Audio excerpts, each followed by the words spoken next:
I thought, I'll learn to drive, and that way, if I want to go home, I'll just drive home. There you go. That's job done, isn't it? Sorted. So I found a driving instructor. Oh, God, I made a terrible decision with the driving instructor.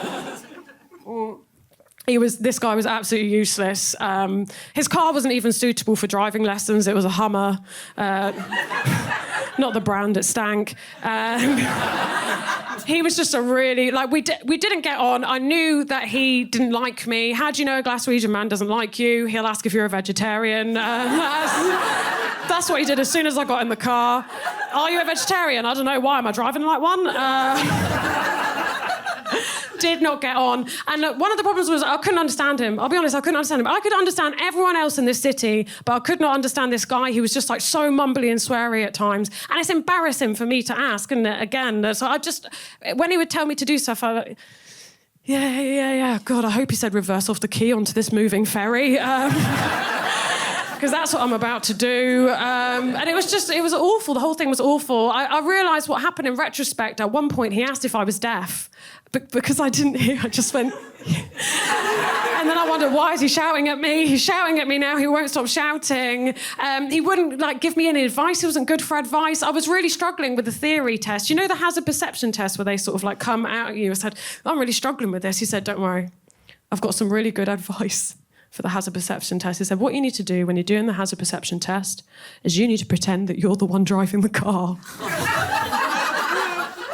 I said, oh, thanks, Alan, mate, because I was thinking I was a little bike pulling out from the left. So that's great. Thank you so much. I hope you copyright that, you fucking mug.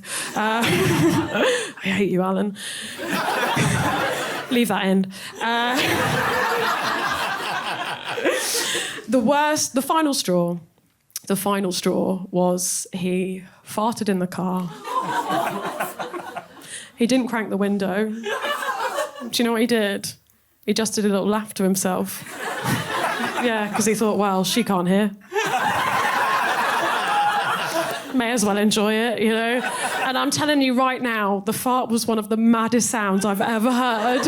My genuine thought was, did he just fart in his own accent? I didn't even know you could do that, man. That's crazy. Fair play.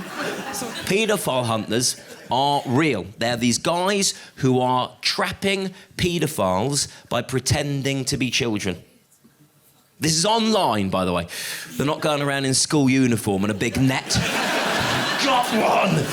They go online and they set up an account and they pretend to be a kid. And then they start chatting to different people online, and eventually they chat to a paedophile.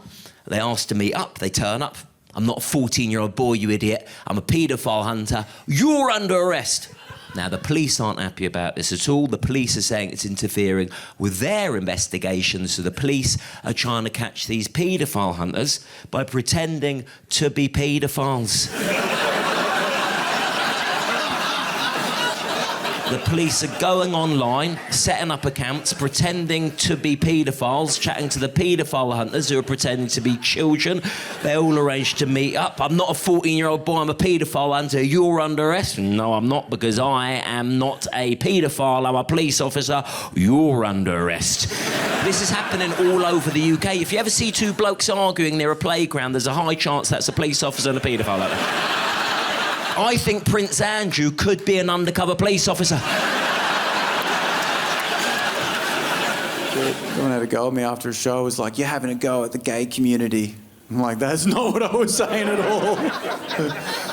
And then she said the weirdest fucking thing. She goes, well, boo-hoo. I drink white men's tears. I was like, that's not how you consume our power. It's way more complicated than that. We run the banks and shit. There's a whole thing in place. She's like, yeah, well, there's nothing easier than being a white man. And I was like, well, why do so many middle-aged white men kill themselves? What the fuck does that say about our society? It's tough at the top. There's something wrong. There's something wrong when the people that benefited from the system are sick. Man, I fucking, with the gay community, I'm not surprised they're sensitive, you know what I mean? Because, man, homophobia is still so happening. It's crazy. Every time I see like Christians or Muslims going like homosexuality is not natural. Like, man, natural is whatever nature permits. Whatever nature allows is natural. If every time I tried to put my penis in a man's mouth, it just repelled. Like I was like, I love you, Steve, but I can't. It just won't let me. It's not permitted. Like, you know, like 2 chess pieces in a travel pack where they're like, I love you, but I can't. I can't. Just like running the dick at the mouth, like, oh, fuck. You're running the dick at him. That's like nature going, nah. That's unnatural. Like, we can't travel faster than the speed of light because there's not enough processing power in the simulation. But, he can't be fucking zipping around to shit that isn't made yet. Zipping over to fucking some other part of the thing. We haven't programmed that bit yet. Like walking against a wall in a computer game. But we can't travel faster than the speed of light. If when gay people had sex, they travelled faster than the speed of light, well, that would be unnatural. If you're at a gay club and they're like, see you, Steve.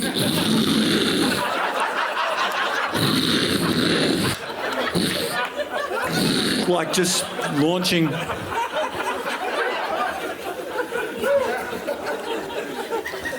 Imagine if that was the only way we could travel faster than the speed of light. That would be... Star Wars would be a different movie, wouldn't it? Fucking Chewbacca in a sex swing. Second thing I decided to do, I decided to get a pet. I've always grown up with pets, and in my teens and in my 20s. And then there's something about the lifestyle of being a comedian that means you're on the road a lot. It's not really conducive to having animals at home. And then I thought, I've done this 8 years. Maybe it's time the lifestyle worked around me for a change. So I really wanted a cat. I got a cat 2 years ago. I got another cat last year. My fella seems to think I just wanted 2 cats. He doesn't realise it's now an annual event. The second cat we got is a rescue cat. She was just left outside of the vet in a box overnight, just left. And she's lovely, she's very affectionate. Whenever my fella picks her up, she starts purring straight away, and he looks her right in the face and he goes, "Who would abandon you? Who would abandon you?" I said, stop saying that to her. It's like somebody saying to me, "Who would divorce you?" Someone fucking did. I'm not much of a gun guy. I'm against them for moral reasons, sure, but mostly I don't like guns because I think guns place an unnatural limitation on the diversity of tough guys in a given population. Because if you're in a situation and there's a guy who looks like he has a gun, that's the tough guy there, right? No one else is going to be the tough guy because it's the guy with a gun who's a tough guy. You know the kind of guy I'm talking about, right? You know the guy who looks like he has a gun, pulled up to the bar in the biggest, whitest, cleanest truck you've ever seen in your entire life.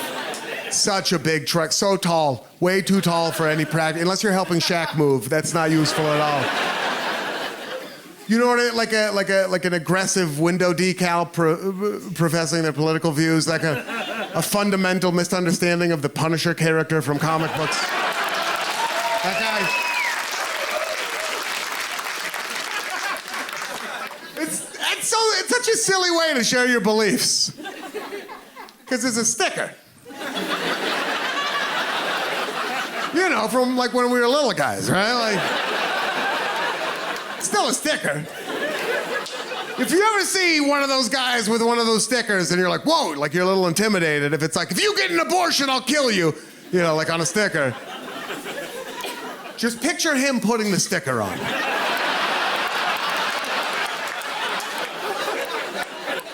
Just picture him standing up in the back of his Ford F-350 like,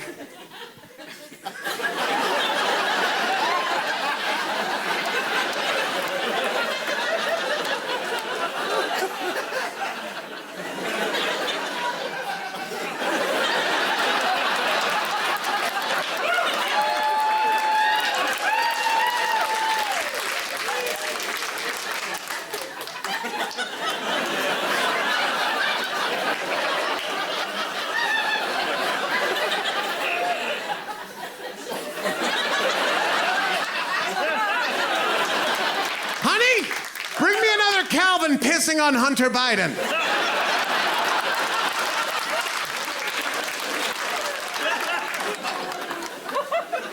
I just prefer areas where there's fewer guns. I think you get more fun tough guys there. I went to London, England. And in London, they have no guns. And anyone there could be a tough guy. You could get your ass kicked by a guy with an umbrella and a bowler hat. It might happen. I was there with 8 other Americans. We were there for a work trip. And at the end of the week, to celebrate, we went on a pub crawl. And towards the end of the pub crawl, this tiny little, very drunk British guy had latched onto our group. And at first it was fun, but towards the end of the night, it was clear that he wasn't really picking up on any verbal cues, and he wouldn't stop hassling a couple of the women we were with. So I was like, you know what, I'm gonna go talk to him. I'll let him know his night's over. I'm a big guy. There's 9 of us. I'll handle it.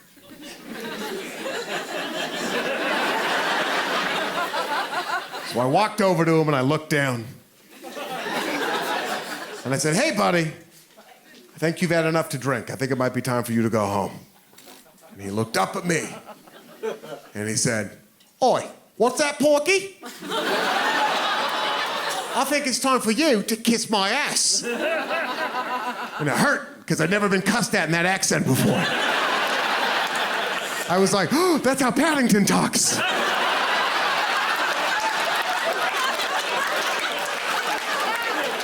But I collected myself, right? I was like, I don't think you heard me. I said it's time for you to go home. And he said, I don't think you heard me. It's time for you to kiss my ass. And that gave me pause. I was like, why is this guy so confident? I know he doesn't have a gun, but is Harry Potter real? Is magic real? Do they still have swords over here? Maybe I misread the situation. Maybe this guy about to pull a sword on me, right? I don't have a sword. And I didn't want to fight anyway, so I was like, hey, buddy, we're not looking for trouble. And he cut me off. He said, oh, you found trouble, mate. It sounded so cool. For a second, I was like, oh, someone's gonna get their ass kicked. Oh, no, it's me. I'm the one.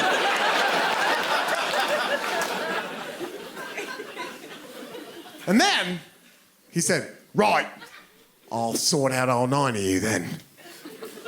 And he took his hand and he reached it into the waistband of his pants.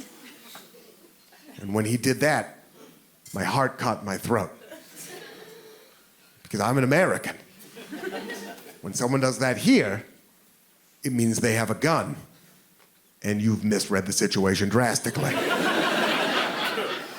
And I thought it was very scary. Also, I thought it was a little bit funny. Even in that moment. Because I was like, you're gonna get shot in London?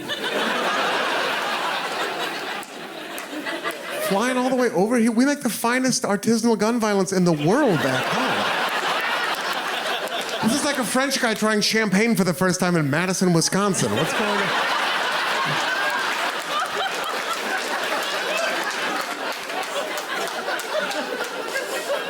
But I was terrified. And you learn who you are in those moments. And I was not happy to find out who I am, because I looked around at my friends and I swear to God, I thought, boy, I hope he shoots one of them first. That's what I thought, because it's still England. Once he gets one shot off, it's gonna take him a while to reload.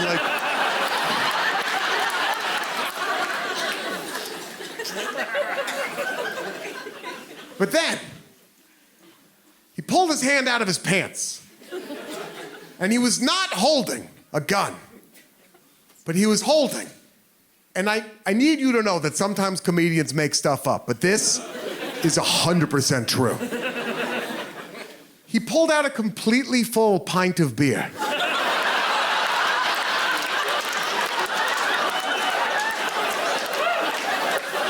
And he'd been moving around. He was active.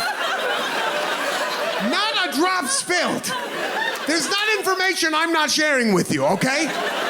He pulled, maybe his penis is like a monkey tail. He can hold stuff with it. I don't know.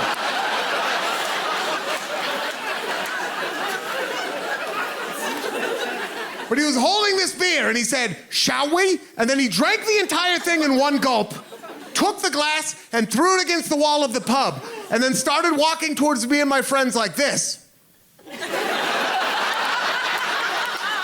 And the 9 of us took off in 9 different directions so fast. It was like he pulled a machine gun. And that's the kind of tough guy we don't have enough of in this country.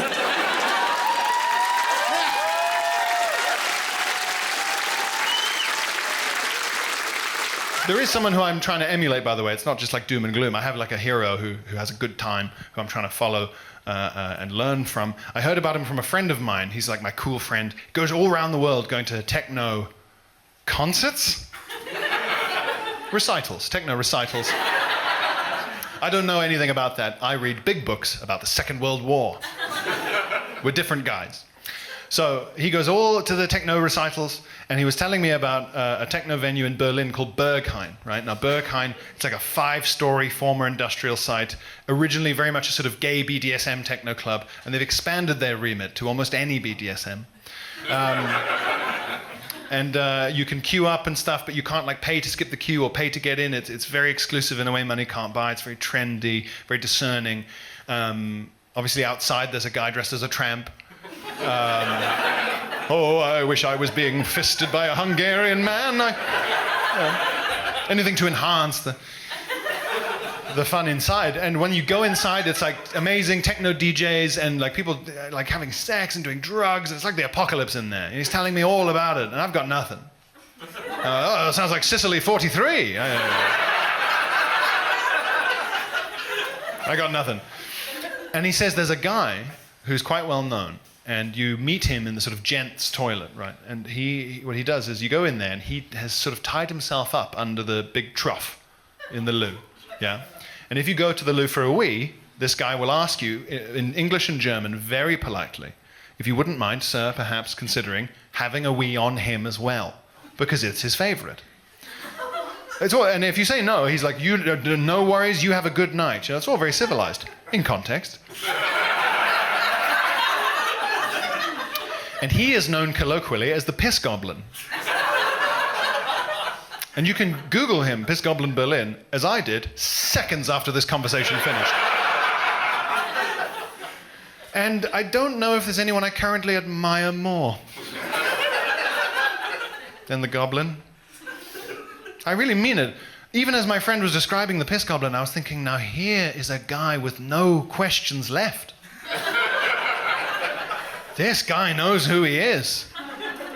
This guy knows what he wants. Piss. But it's a big deal to know what you want, isn't it, out of life? There's a lot of people in this room who don't know what they want yet. This guy's got it nailed down. He knows what he wants. And he goes and he gets it. Even if you're sitting here and you know what you want. Have you got it yet? The Goblin has. The Piss Goblin knows what he wants. He goes and he gets it. Where does he get it? Somewhere he is safe and known and accepted for who he is. There's no one in this room as fulfilled as the Piss Goblin. He's the freest man I know, and he's chained to a urinal. I can't imagine the inner strength it gives him, knowing that all that stuff's just figured out. He's out there now, some regional German civil servant. He's filling in report after report into Autobahn maintenance, you know. His boss is a real dick. Wo sind diese Berichte? Schnell! And he's like, I'm doing them, my God! Oh, roll on, Freitag. Oh. Lieben für das Weekend, recht? Ja. One of the biggest triggers, though, for people like me and my fairly unique condition of living beyond my means with no sense of recourse is, of course, the humble upsell in a shop. I can't resist this. It's predatory behaviour that this still exists, and I've campaigned against it, but it's still there. But it's to a point now where I don't go into shops if I can avoid it, but sometimes it's inevitable. I went down to the petrol station to get some petrol, right, obviously, and I filled up the car and I looked across and some gutless wonder had done a jet snot on that keypad at the pay of the Bowser machine. It's like, oh shit, I can't touch that. That's disgusting. I'm going to have to go inside and speak to another human like a rusty old dinosaur. Pay for my fuel inside the shop. Yuck. But I went in there, right, into the shop, and I walked up the counter. The first thing I saw was this big bucket of hockey straps right next to the counter. Really good quality, $5 a pop. So, yes, please. Didn't know I wanted one, but I'm going to have one of them. I'll have the yellow one with a black and blue fleck through it. Thank you very much. And for anyone here who doesn't know what an hockey strap is, maybe a foreigner has snuck in without my knowledge. An hockey strap, it's a length of elastic with a metal hook at each end that dads used to use on Boxing Day to strap shit to the roofs of their cars while yelling at the kids. Sometimes, pre-nanny state, shopping trolley collectors would use one to remove an eyeball.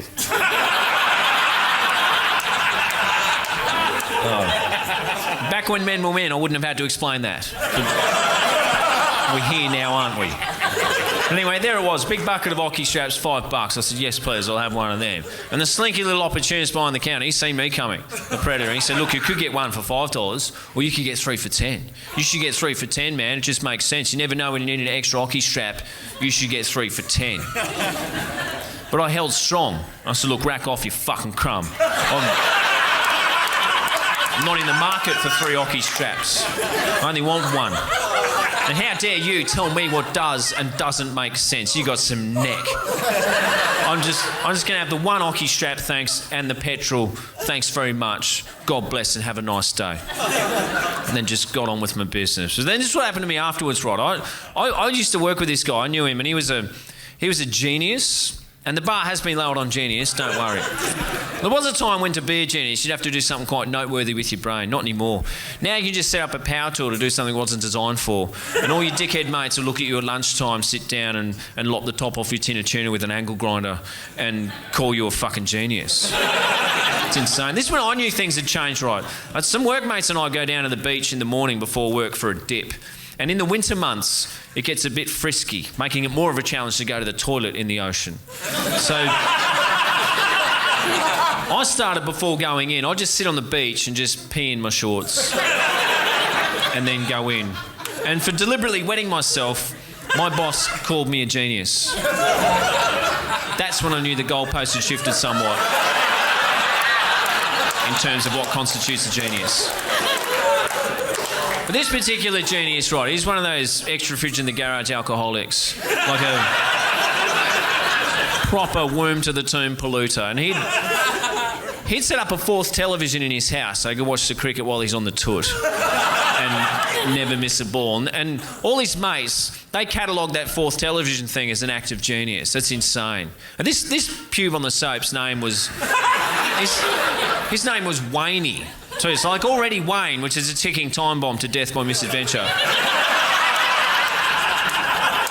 His parents had looked down on him as a baby in the hospital and thought, how do we knock 30 plus years life expectancy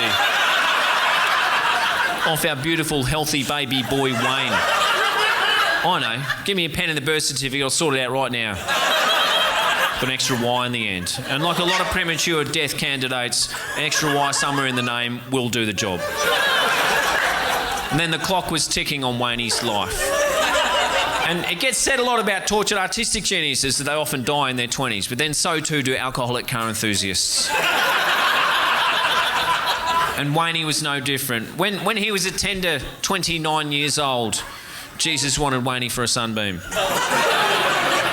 Wayne went off to be with the Lord very soon after his de facto had taken off with the dog and the car in one hit, causing all his friends to say that Wayne died of a broken heart.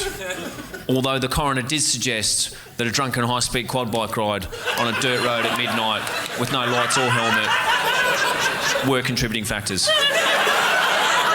Should probably talk about mental health. Somebody's got to. I got it up to the eyeballs. I had a breakdown recently. I had to take myself to the doctor. I was like, Doc, you've got to help me.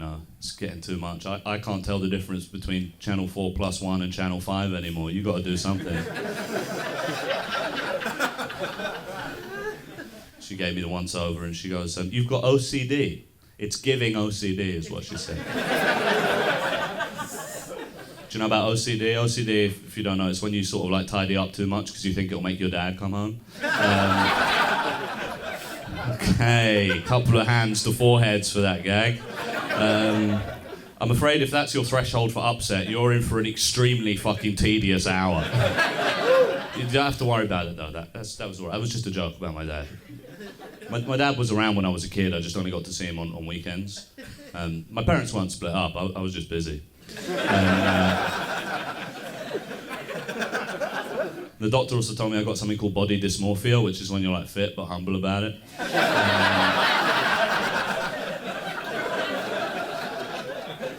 And it's kind of an awesome mental illness to have. So all the other mental illnesses are like, yeah, I've got voices in my head, I can't tell the difference between what's real and what isn't. My mental illness is that I can't comprehend how gorgeous I truly am. It's a pretty nice one to have. It's my amygdala, did you know that? That's what it is. It's my amygdala, that's why... You know the amygdala? Yeah, well, it's right next door to the hippocampus. Best mates.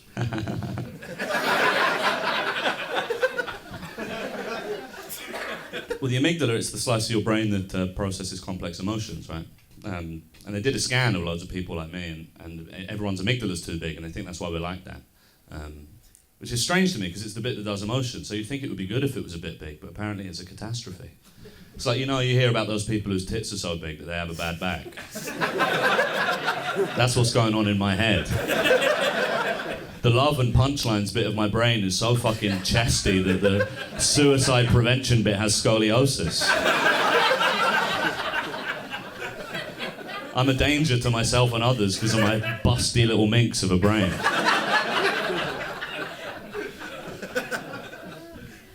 Sometimes, if you ever do material about mental illness or whatever, sometimes people come up to you after the show and they're like, oh, are you okay? Is that... Which is crazy to me. It's like watching a Batman film and going, oh, I hope Gotham's all right. It's not real. It's real, man. And it's going to get increasingly real for you. I've been trying to fix myself. I've been teaching myself therapy speak on Duolingo. I'm not fluent. I know just about enough to gaslight a waiter. They're demanding I pay the bill. I'm staring at my phone going, I don't owe anyone anything. Because the thing is, there's lots of mental health lingo floating around at the moment, and I don't speak it. You know, everyone's talking about mental health, but it's all in a very superficial way. You know, it's all aphorisms and platitudes and stuff. You know what I'm talking about? Like, it's okay not to be okay. Talk to someone. Everyone's fucking desperate for me to talk to someone until I'm like, can I talk to you? And they're like, fuck off. No, obviously not. I'll genuinely kill you if you try and talk to me. Especially with OCD, because everybody thinks they know what they're in for with OCD. They're like, oh, you're sad because you can't stop washing your hands. Wrong. Every time I get an Uber, my mind is like, you should kiss the driver.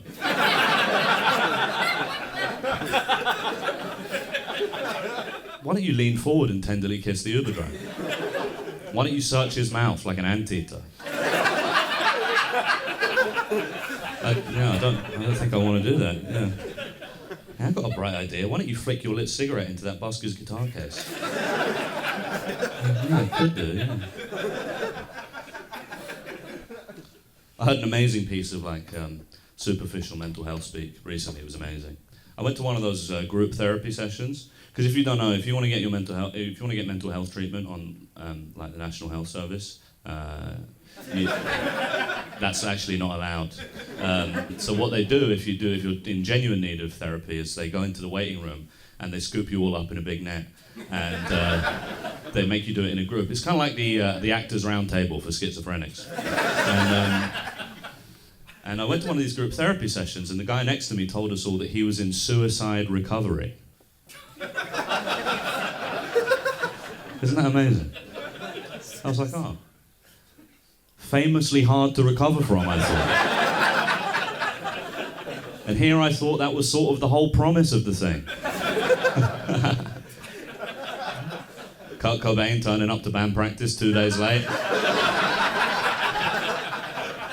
Tape all round his head. No, I'm sorry, I'm sort of in recovery now, boys. Sorry about all that. I'm in recovery. I realised I had a fatal addiction to launching my head into space with a gun.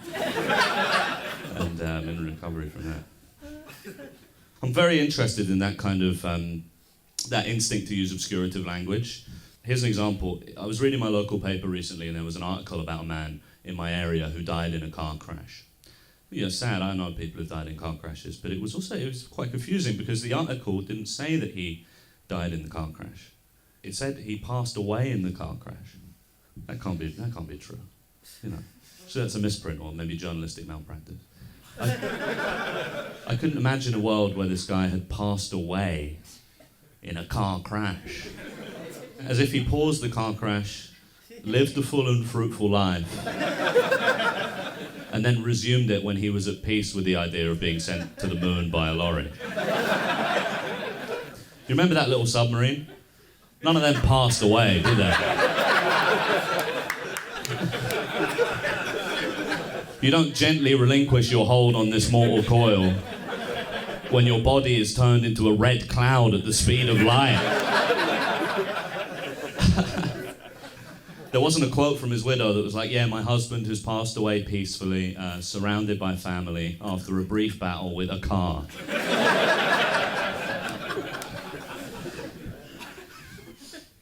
But I understand the importance of language like that, you know, the function of it. It's important to lie to yourself sometimes.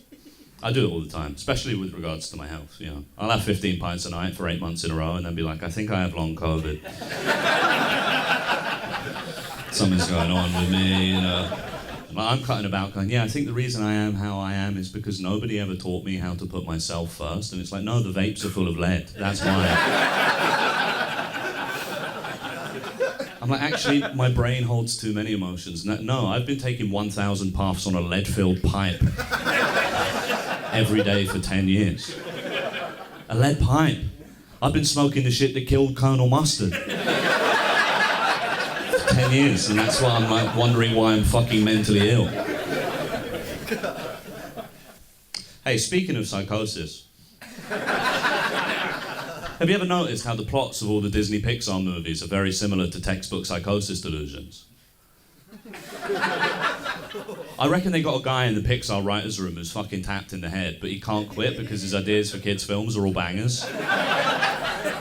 Like, they're all in the canteen having some lunch, throwing ideas around. It's all dog shit, but they get to him and he's like, oh, I can't eat this meal. I think a rat cooked this.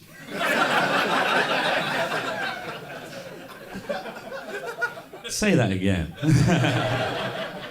Coming into the office all sad. Yeah, I think my wife's cheating on me with a bee.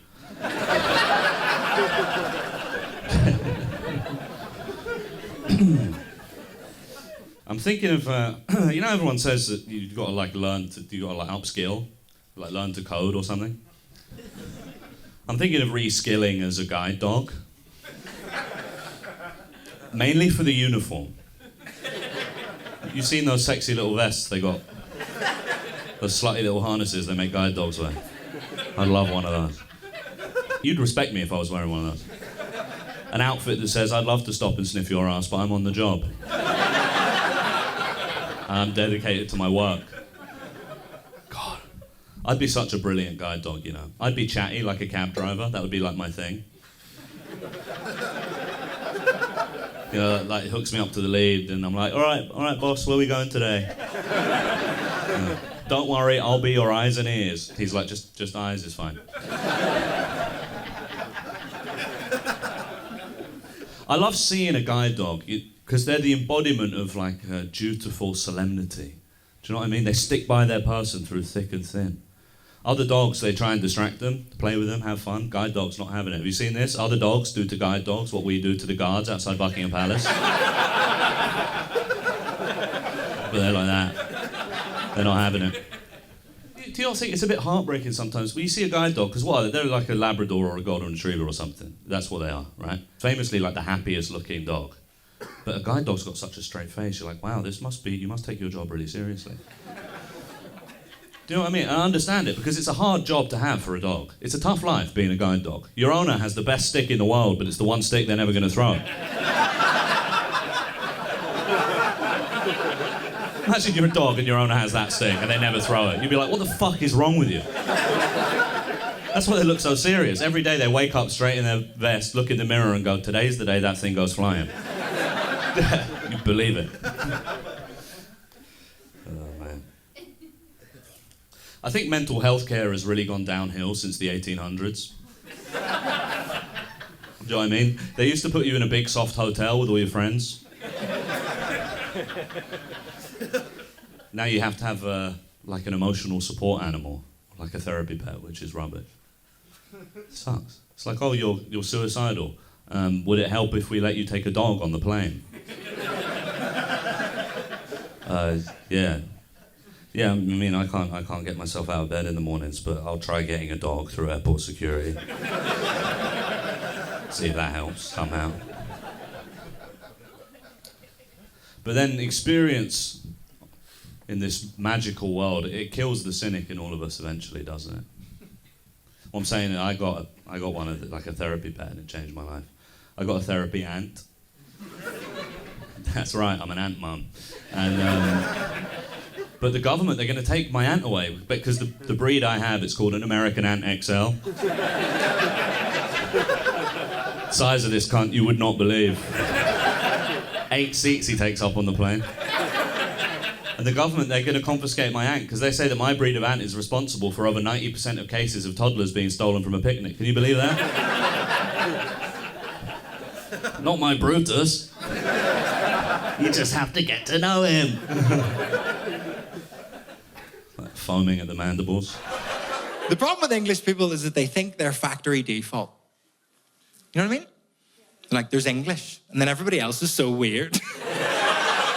That's because you grow up with English people, you don't know anything different, and they're on TV, you just think that's normal. When you've never met English people before, and you meet them for the first time, I'm here to tell you that you guys are fucking freaks. You're spooky, and I'm done pretending I enjoy your company, right? What are you on about ever?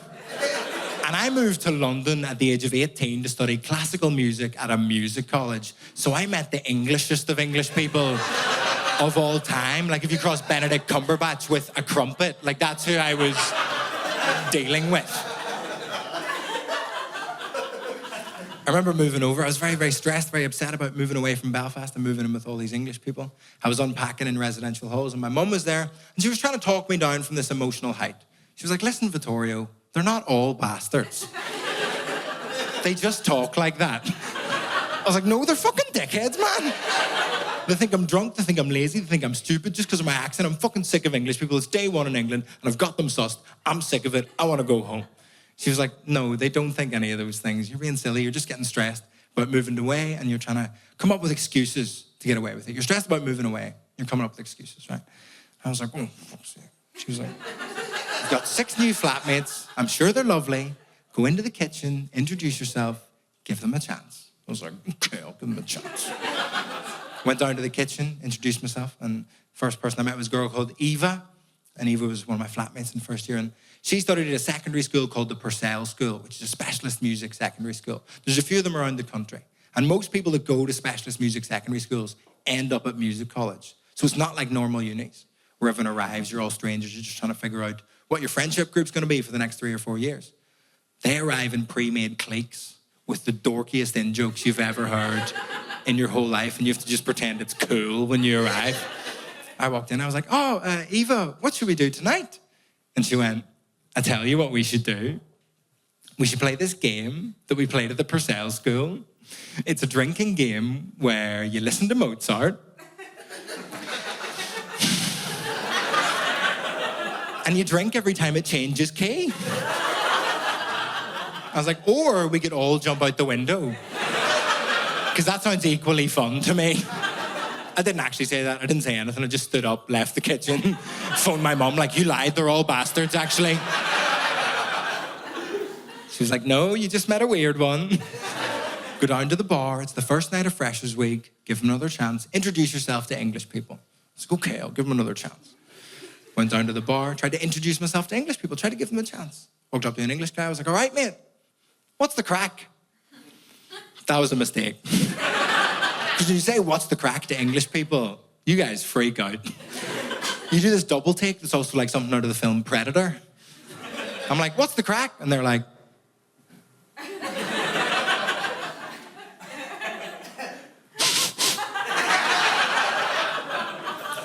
oh my God. Are you Irish?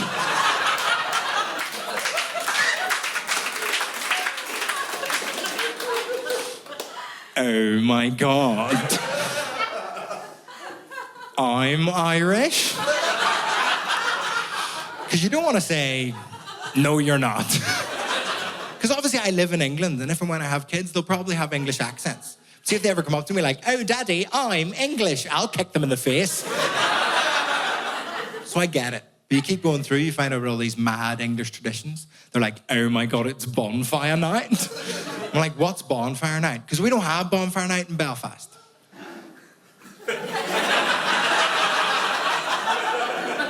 We do. It's just not in November. And it's a different vibe, I think. I think Ross Kemp goes to your one slightly less often. So I was like, what's bonfire night? They're like, oh my God, it's great. We have fireworks. I'm like, why do you have fireworks? So there was this guy, cold guy, and he tried to blow up Parliament. So every year we're like, woohoo! Because we killed him. What?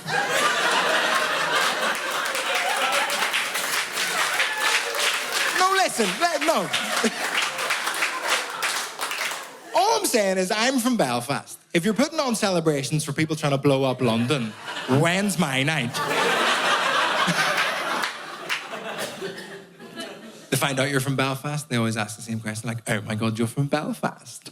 What is all the fuss about? Fuss is an interesting word to use for civil war. No, what is the difference between Catholics and Protestants? I'm like, Protestants, icebreakers? No. Because they're natural predators.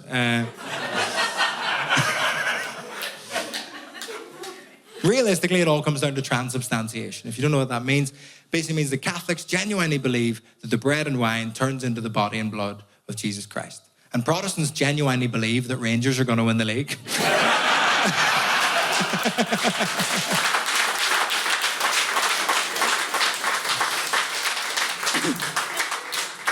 But I like English people sometimes. I think English people make me laugh quite a lot. Past 5 or 6 years, English people have really started making me laugh. They started saying a really funny thing. In the past 5 or 6 years, English people have started complaining about living in a divided country. Did I not say that right? That is hysterical. It's so difficult living in such a divided country.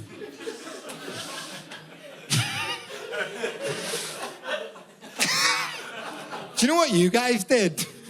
Everywhere? Do you know how many whatever the fuckistans there are? You went round the world drawing random lines through everyone else's country and you have one referendum. You're like, this is tricky. This is tricky. But I don't judge my life based on material possessions, mainly because I don't really have access to them. I judge my life based on achievements and milestones. Like, I don't mean to brag, but a little while ago, I hit the big time. I married an American, which is the greatest thing that's ever happened to me, according to Americans. They are so excited for me. They're like, wow, you married an American. Your parents must be so proud. I'm like, they're a little concerned. They're worried about me. No, you could be an American now. Don't you want to be an American? Pew, pew, pew. I'm like, calm down. Okay, I don't have the confidence to be an American. I'm not qualified. Americans are confident people. Like, I was in America and I wanted to go to some fine dining restaurant, so I turned up at Pizza Hut. And a guy was coming outside and he held the door open for me. He said, after you, big dog. I'm 5'7". I've never been called big dog in my life. I'm like, me? He's like, yeah, come on through, big dog. I'm like, stop it. No, it's not me. I'm a little dog. Stop it. Get out of here. I'm not even a big, I don't even have a tail. Stop it. He's like, come on through, and he gave me a fist bump. And oh, that confidence was contagious. All of a sudden, I felt that American confidence, and I felt 6 foot tall. I'm like, you know what? Maybe I am a big dog. I felt so confident. I walked into that Pizza Hut. I bought a family meal. That's how excited I was. My father-in-law was so pumped for me when I married his daughter. As a wedding gift, he bought me a Costco membership. That's a dowry in the state of Kentucky. That is... It's like, that's a Costco membership. You can go to any Costco around the world. I'm like, Why would I go to Costco when I'm overseas? You can get the best bagels in Costco. You got to buy 3,000, but they're the best bagels. You can get the best red wine from Italy in Costco. It's from a region in Italy called Kirkland, Italy. Best Italian wines. You can get a coffin in Costco. And when I die, I want you to put me in that coffin, leave me in Costco, because that's my idea of heaven, amen. I'm like, mate, wait till you discover Aldi. You're gonna have a great time. No membership needed. I've tried to live in America. It's hard to get onto the American system, right? They're very protective of their system. I went to get a phone number, asked for a SIM card, and they said, Sir, you can't get an American phone number until you have an American bank account. I'm like, no worries. So I went to the most American bank possible. I went to Bank of America. And they said, sir, you can't get an American bank account until you have a social security number first. I'm like, no worries. Went to the social security office. They're like, sir, you can't get a social security number until you have an American phone number. I'm like, oh, I'm gonna kill everyone. So I went to Walmart, bought a gun, no documents needed. Very easy. Americans also don't expect me when they hear Australian man. They think like alpha man, right? They think like Hugh Jackman and Chris Hemsworth and the dad from Bluey. Just proper alpha dogs. Now, I don't want to shock anyone, but I am not an alpha male. Don't argue. I'm not an alpha male. But I know how to find one. If you ever need an alpha male for any reason, it's very easy. All you have to do is find like an extension lead or a cable or a cord. And all you have to do is start to try to coil it. And what will happen is an alpha male will appear out of nowhere and tell you you're doing it wrong. That's not how you bloody coil it, mate. You gotta let the cable do the work. You follow the... If you really want to piss them off, you start doing it around your elbow. They'll have a conniption like, that's not how you bloody do it, mate. You're gonna wreck the cable. And they turn into a car.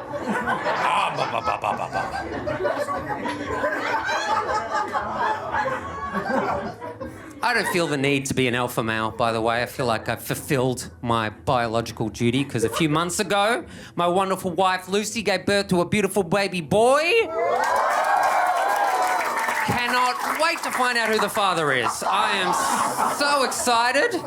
I'm pretty sure it's me because, statistically speaking, millennials have less affairs than other generations. Isn't that cool? I don't think it's an ethical thing. I think we just delete the apps and we don't know where to meet people. That's... Honestly, if my wife has an affair, it's going to have to be on Facebook Marketplace. Like, she buys another couch, I'll get suspicious. If you have an affair on Facebook Marketplace, you don't even have to change the messages. You could just be like, still available? Someone already came. That's so easy. I also think, older generations are looking at us millennials not having affairs and they're just thinking, oh, no one wants to work anymore. That's the problem. They're not getting out there. The other reason that my wife and I don't have affairs, I think, is because we're dorks and no one really hits on us. Like, a big night out for us is staying at home, playing Uno. And a really big night is we play Uno Flip. Oh, have you heard of Uno Flip? It's Uno on one side of the cards, then you flip them. Completely different game of Uno on the back. And you just spend the whole night flipping back and forth. Damn.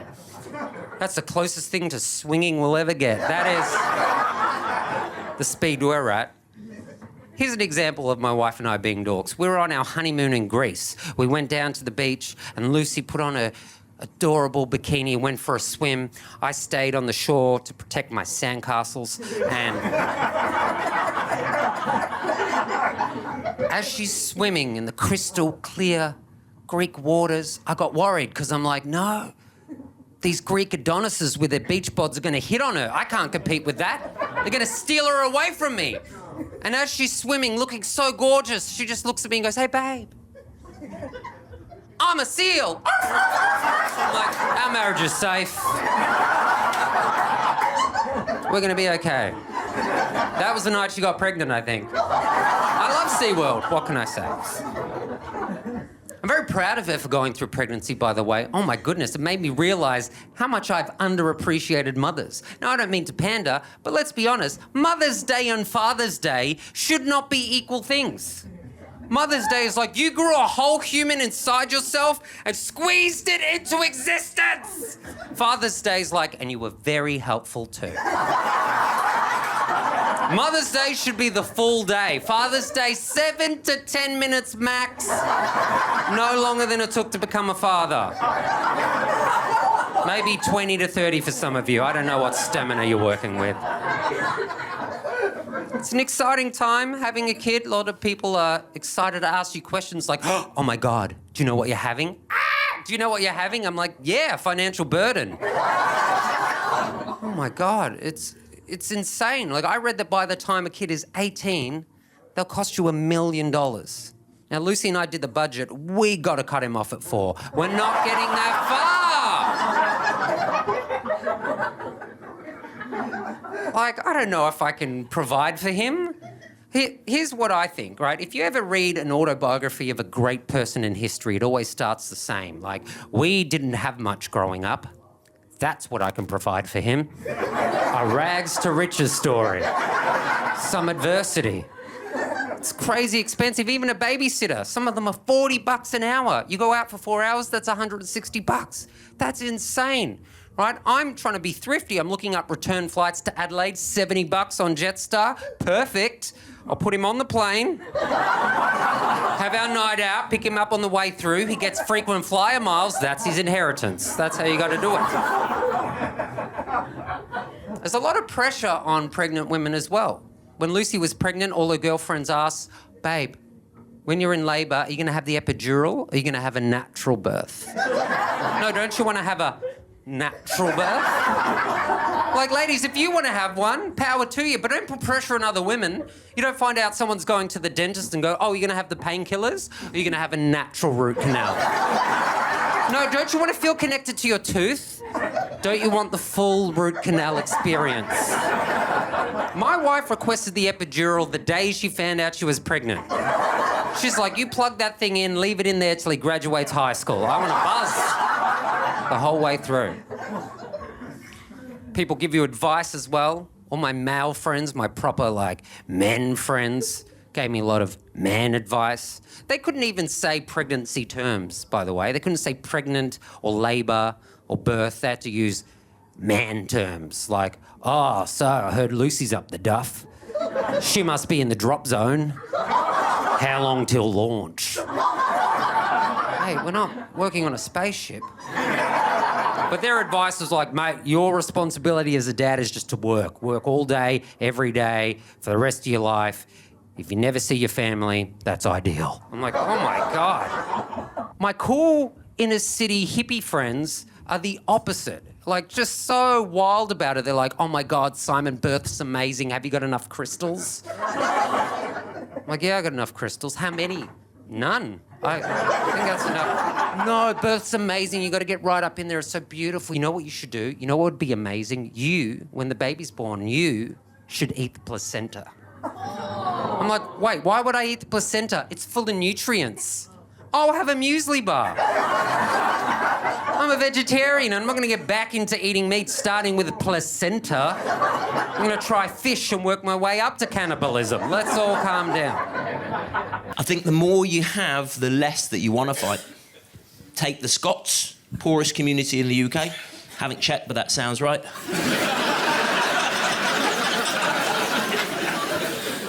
Who are some of the best soldiers in the British Army? Scottish ones, because they got nothing to live for. During war, their life expectancy goes up.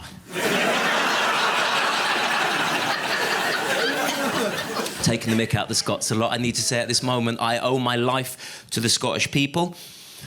My grandma, Jewish lady, she escaped from Germany in 1939, and she found refuge in Scotland. And I'm not saying Glasgow is a bad place to live. But 9 years later, she moved back to Germany.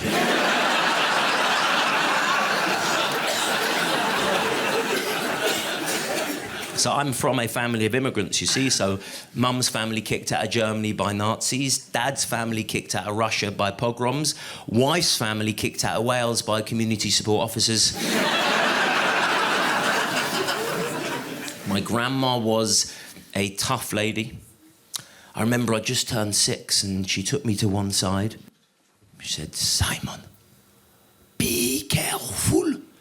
People will always hate the Jews. And I remember thinking so clearly, why can't you just say happy birthday?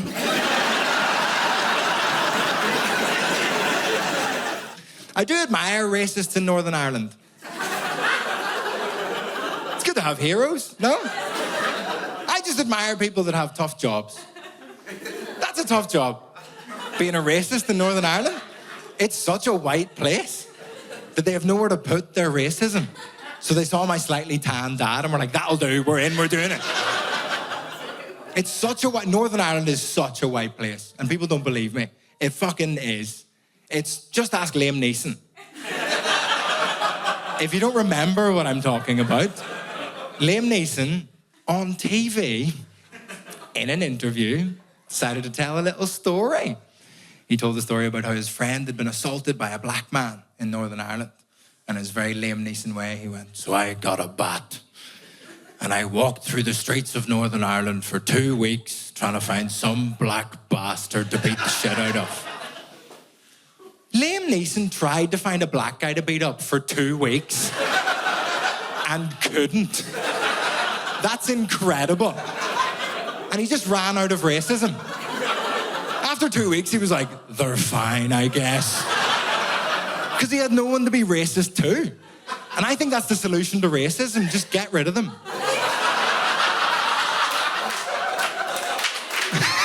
No, you can't clap that, actually. Please don't. Oh, man, I love to smoke joints, but I've had to quit it for the sake of my job because my memory was getting so bad I had to Google the phrase double bike because I no longer knew the word for tandem. I've been smoking heavily for like a year and I was like, all that stuff about memories is just government conspiracy theories. And then I went to say the name of I've been going out with the same person for 8 years, so I know his name, right? His name's Connor. I went to say his name and I thought, is this cunt even called Connor?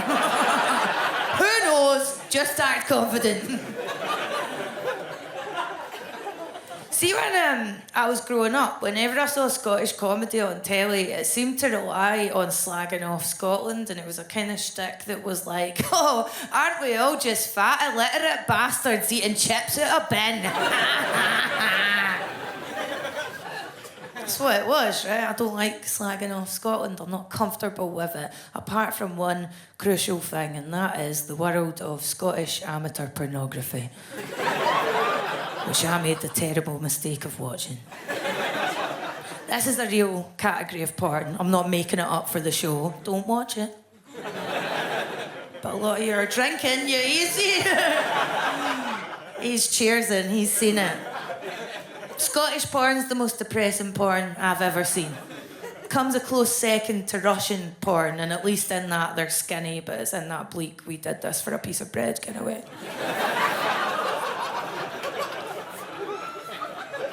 I've watched literally every Scottish porn on the internet for the purposes of this show. Some of the clips, you're like, how can I even tell these people are Scottish? There's not much dialogue. Let me tell you, I knew.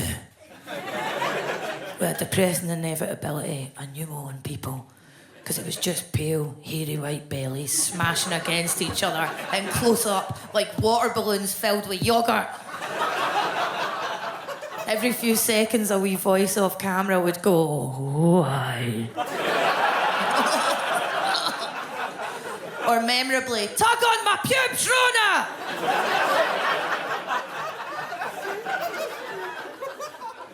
I clicked on this Pornhub clip. It said, Scottish girl fucked in London. When I put it on, literally just footage of me paying £1,000 a month to live in a basement.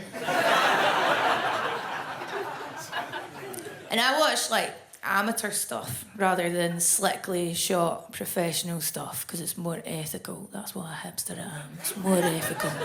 What they lack in muscle tone or symmetrical facial features, they make up for with a large degree of enthusiasm. You know what I mean? I can see who watches it, yeah. I've had to stop watching it and go back to the professional stuff. I'll tell you why. Firstly, can't control the soundtracks in people's homemade sex tapes. I had to turn off someone's amateur porno because they were playing the song Everybody's Changing by Keen in the background. Oh, which will come first, climax or me killing myself? Here's another thing. I don't judge any of you if you want to make a sex tape, but for the love of God, would you lock up the pets beforehand? You know the number of times I've just sadly closed my laptop during a porno? Because there's been a couple pumping away in the foreground, really happy, really oblivious to just the sight of their proud cat sauntering in the background. Meow!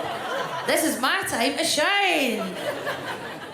I put one on the other day. It had a couple were just dry humping American college amateurs, and in the background there was just a sad little Yorkshire Terrier. Dogs are pure innocence and goodness, just looking at them like, please take me a walk.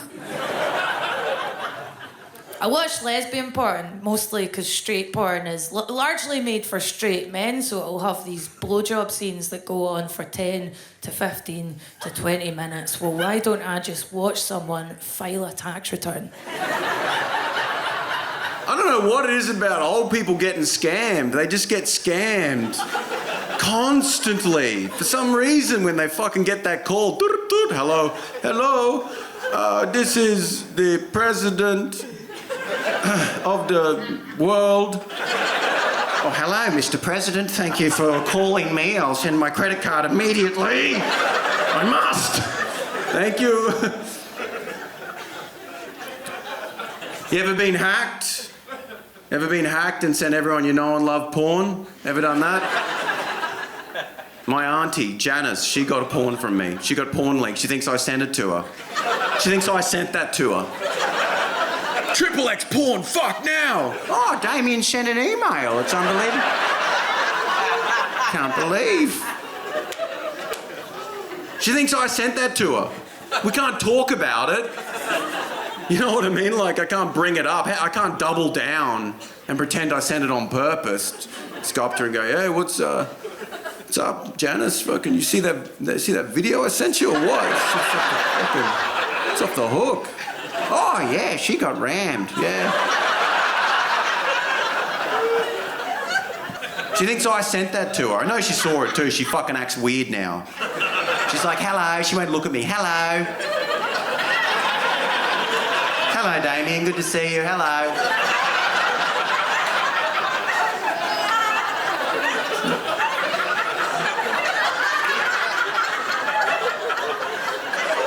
Hello. Fucking, I can see the gangbang. I can fucking see it in the eyes. That's a very unique humiliation to our time. That's a very unique humiliation to think that I sent that. Do you know how hard it would be to get that humiliated before the internet? Someone would have to dress up as you and pretend fully to be you and go door to door to your closest friends and family, like, hello, Grandma? Yeah, sure is. It's Grandma, it's your grandson, Damien Power. Oh, Damien, what are you doing here? A college slut's looking to fuck. What? What are you talking about? Ray-Bans 50% off. Grandma. There's MILFs in your area, Grandma. There's MILFs. No, the MILFs are back. It's... I like MILFs in your area because it implies they migrate. This mechanic, he kept saying the word roughly, right? He's like, it's roughly quite a big job. It's roughly going to take 1 to 2 days. Like, he kept saying the word roughly, and he got so in the habit of saying it that he started saying it when he was asking for my details. He was like, roughly, what's your phone number? I'm like, if you want a ballpark, it's about $500 million.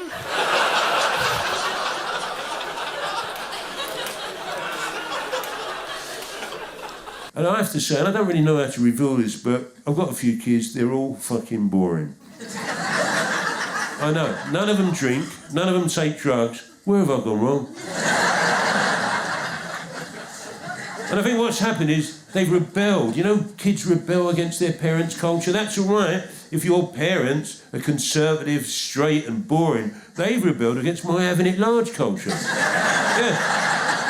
So you know at Christmas when you get a bit of cocaine in, right? Even if I haven't had any throughout the year, get a little bit at Christmas. It's like a family tradition now. Get a bit of boutros in, as we call it, boutros Gali, Charlie. So at Christmas, my kids come round, they're all grown up, they bring their kids, I'm the granddad. I have to go into the bathroom of my own fucking house to do my Charlie in secret. But last year, even I thought I might be getting a bit too old for this shit. I looked down, I was actually chopping up my Charlie with my senior citizens rail card. I know. You see how boring my kids are? One of my daughters, she's fantastic. You know, I don't know, you have you have hopes and dreams for your kids and they don't always see them through. I wanted her to be in a band or be a sort of punk poet or run a left-wing bookshop. She's in digital fucking marketing. But this is how boring she is. She phoned me up, this was during lockdown actually, so she was a bit younger, and she brought up the subject of drugs. And she went, Dad, I went, yeah, she went, you know cocaine? I went, of course I do, my darling. Why do you think you've always lived in rented accommodation?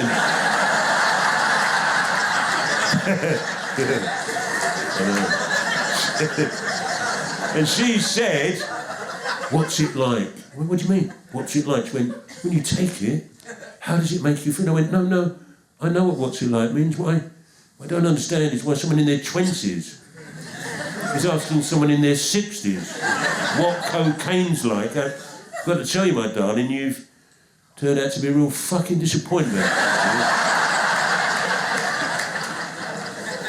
But we hate that fly. Remember the fly? Because it's just hovering over the cupcake, making it all disgusting. It does nothing. It's unemployed. Love the bee, though. Yeah? Because it's out there, pollinating jacarandas. Fly in, fly out. FIFO. It's a fly in high-vis.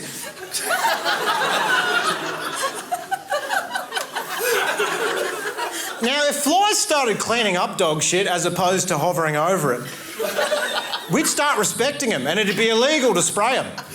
The only difference between animal cruelty and pest control is the work ethic of the insect.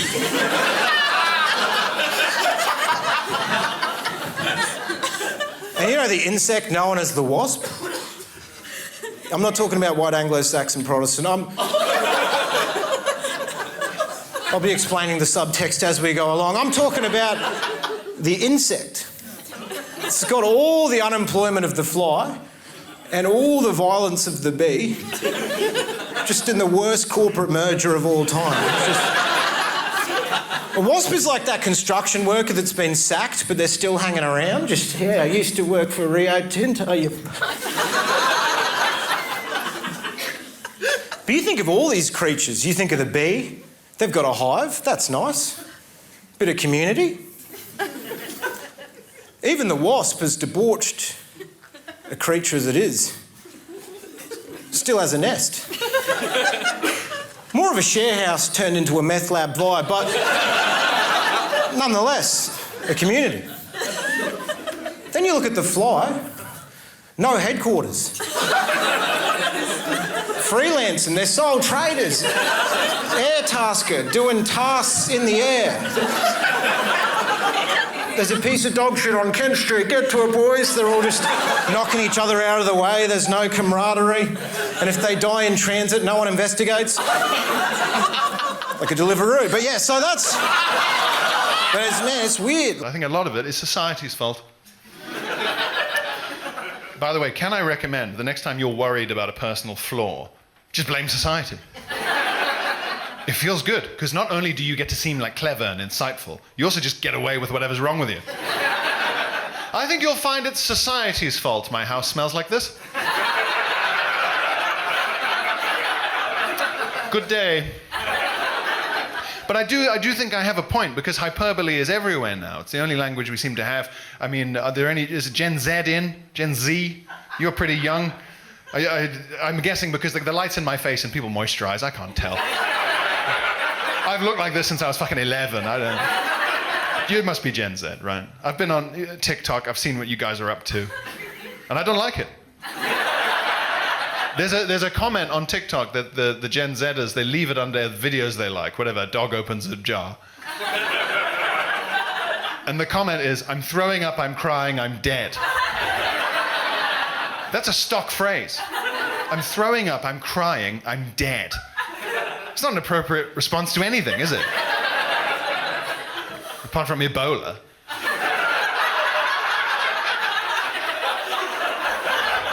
Fair enough, Ebola.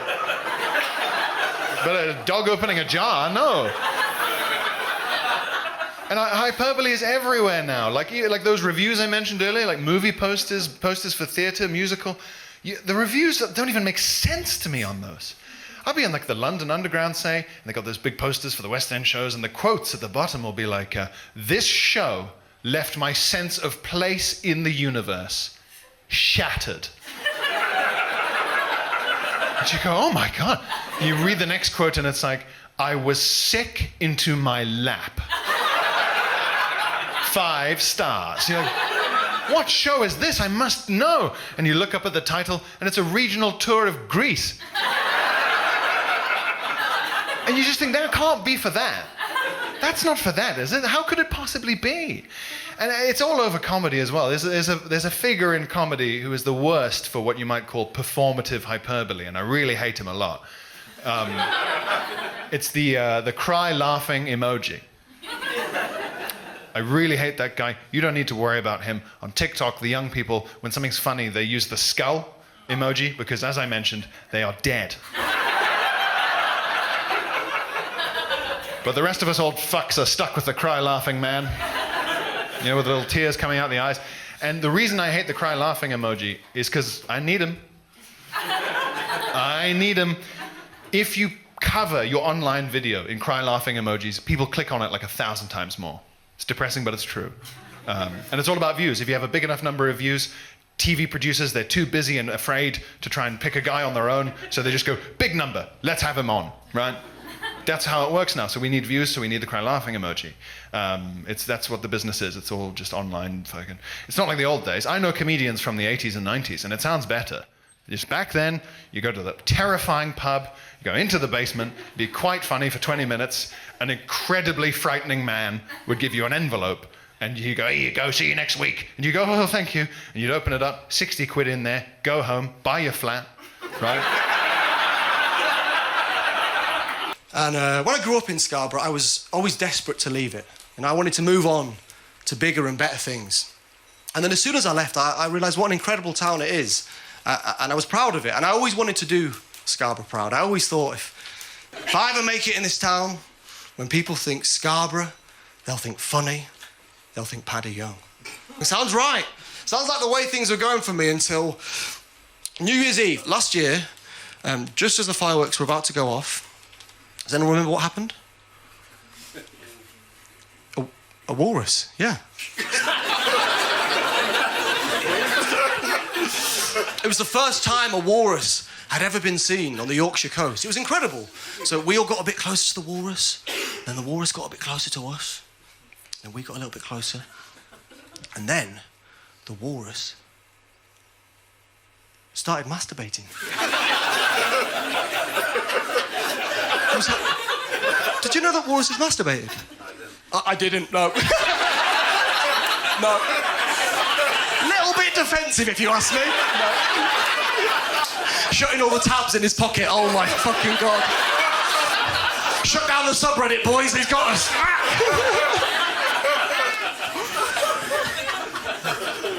Well, I didn't know that they masturbated either.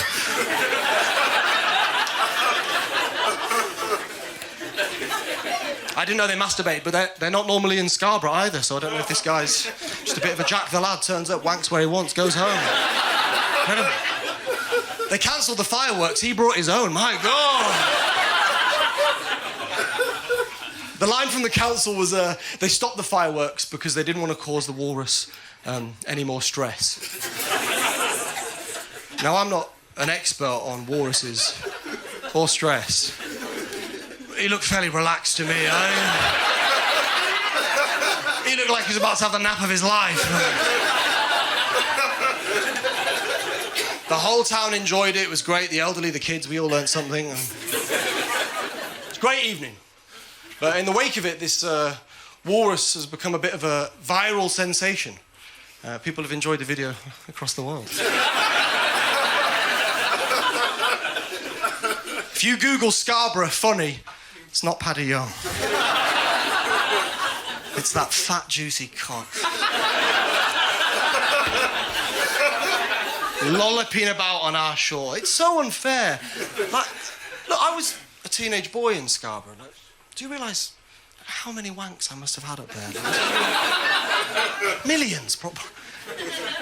Never even made it in the Yorkshire Press. He's on the front page of The Guardian. I was keeping that water salty way before he crawled out of it.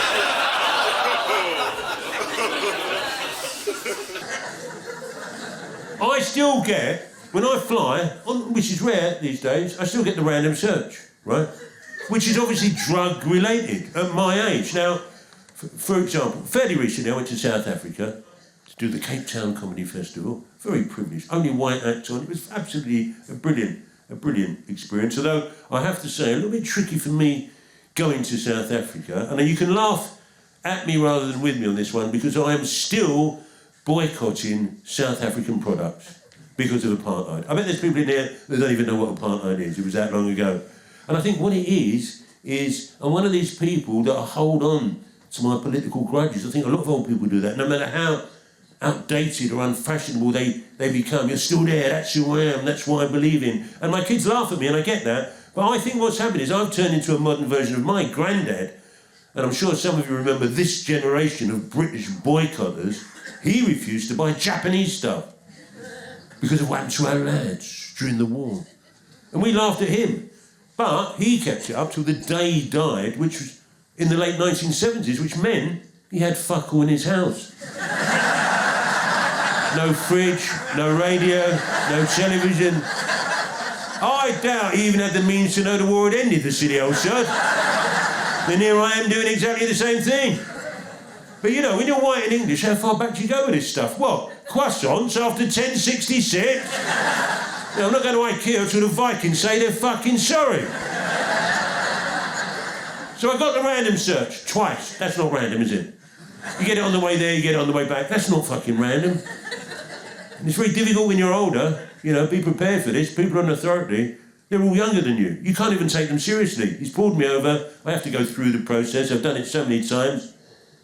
And he looked at me and he went, "Did you know, sir, that it's illegal to bring drugs and firearms into the country?" Who in here doesn't fucking know that, right? I thought, why is he speaking to me like I'm a bit of a fucking imbecile? So I went, fucking hell! It's illegal now, is it? This must be the Brexit thing kicking in. I think you should put a sign up for something as important as that. Now you fucked up all me gift ideas. Then he brought out the drug sniffer dog. Now, I've never been sniffed up by a drug sniffer dog in my life, given my previous lifestyle. Comes as a bit of surprise. So I thought, oh, this is going to be good. And immediately, I looked at the dog and I thought, wow, when I was younger, and maybe got up to a little bit of mischief, I always thought if ever I was going to get nicked by a dog, it'd be a German Shepherd. There's no shame in that, is there? Cocker fucking spaniel. How humiliating would that be to be nicked by your nan's dog, basically? But then I had a brainwave. I thought, hold on a minute. Drug sniffer dog, what a great pet that would make. You'd never lose your drugs ever again. And you'd always know where to buy drugs. Just take your dog for a walk. Although on a sadder note, when they finish their careers and end up in Battersea Dogs Home, do you think all the other dogs in there treat them like grasses and nonces in the net? Because they work for the old bill, don't they? Hey, the fucking Rottweilers want to see you later, mate, all right?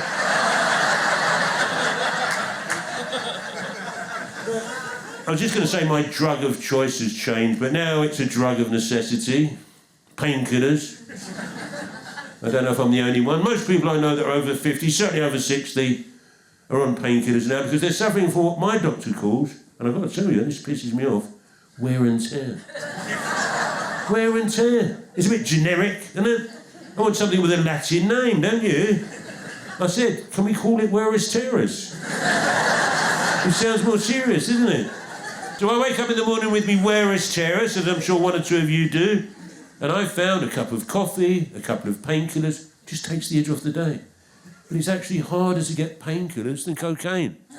What kind of world are we living in? Cocaine, 30 minutes on the phone. Painkillers, they ask you lots of questions before they hand it over, don't they? You wouldn't get a cocaine dealer doing that, would you? Are you on any other medication? Hey.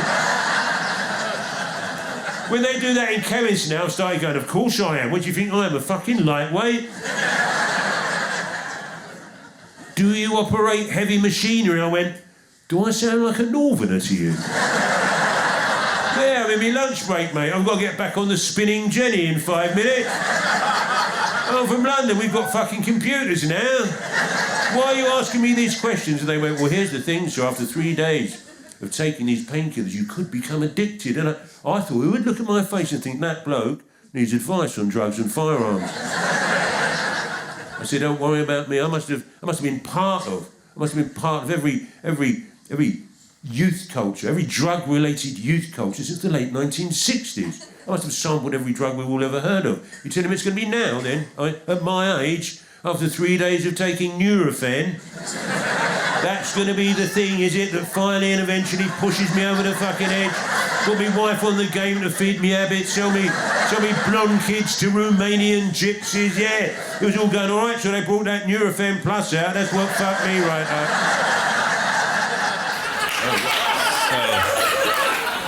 So you know what else I used to look up to, right? I used to look up to other people's dads. Because my dad was a great bloke. I thought everyone's dad must be a great bloke. It's just going to work out. Didn't work out at all.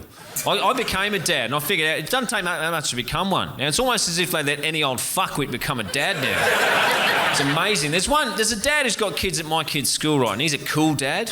I can't stand cool dads. I am just having a second pop at you, cruising around trying to elicit high fives from kids, that sort of shit. It's contemptible. This guy, right, he's one of these guys. He's in his 40s and he's got fashion hair. And not that reverse sideburn look you sometimes see on the modern youth. No. He's got like spiked up hair. All the way around, spiked up hair. And he's tall, but not tall enough for me not to know what's going on up there.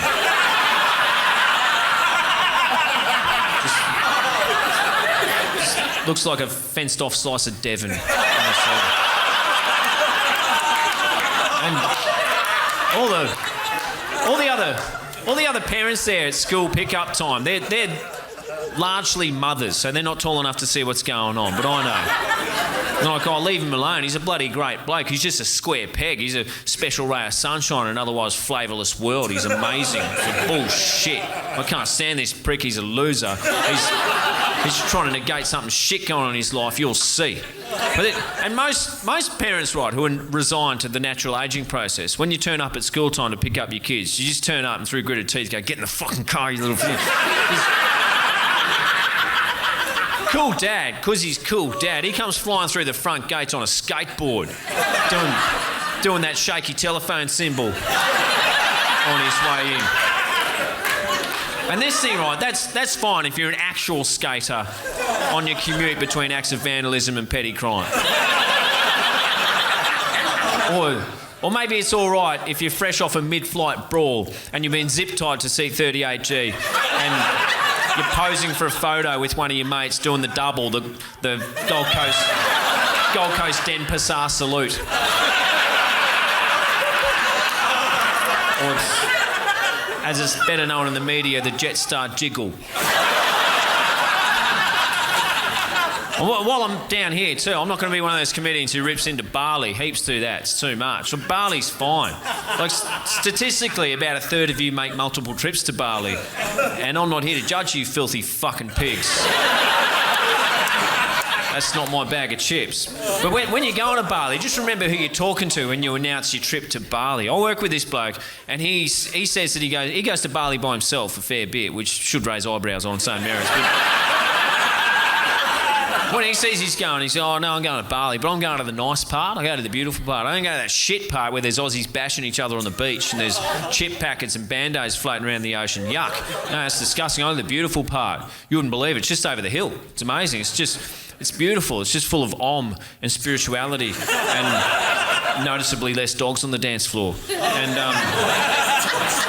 And if you're lucky, in the beautiful part, you'll bump into some of those perverts who've had to relocate their businesses from the hinterland areas of Australia over to a country where collecting vulnerable women is slightly less frowned upon. So, yeah, slippery old slope yoga, isn't it? But that's it.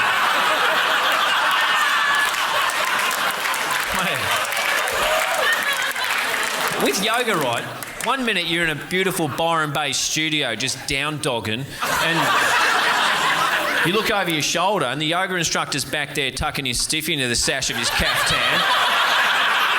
You think, oh, that's fine, that's probably just an isolated incident. And the next minute you're in an exclusive holistic femaleness retreat in Bali in a remote location, just getting invited to the guru's special gazebo of oneness to sweep it out and administer his daily perineum massage. And that's the nice part of Bali. I'd rather be down in Kuta getting a half stubby bintang smashed across the back of my fucking head any day. It's one of those places too where men come back, right? This guy I work with, he came back from his latest trip to Bali and he said, look, I've been to Bali again. I brought back a little souvenir. I go, man, that sounds sus, man. Souvenirs are fine, but when you say little souvenir, we're not talking about a snow dome or a fridge magnet, are we? No. You've gone and got yourself another cluster of boils around the base of your tockley, haven't you, filthy animal? He said, no, nothing like that. And how dare you, one of my oldest and closest friends, judged me based only on the cliche that I've been to Southeast Asia by myself. Again. Particularly galling in front of my new fiancée here, whose anglicised name is Little Souvenir.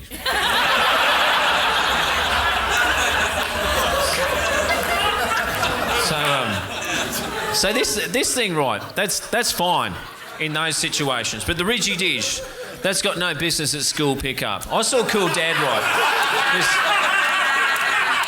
This fucking hacky sack owner he was at a kid's party in a public park. It was one of those parties where they'd set up a slack line, which is a ratchet strap that the moderns put between two trees to act as a handy trip hazard for people like me.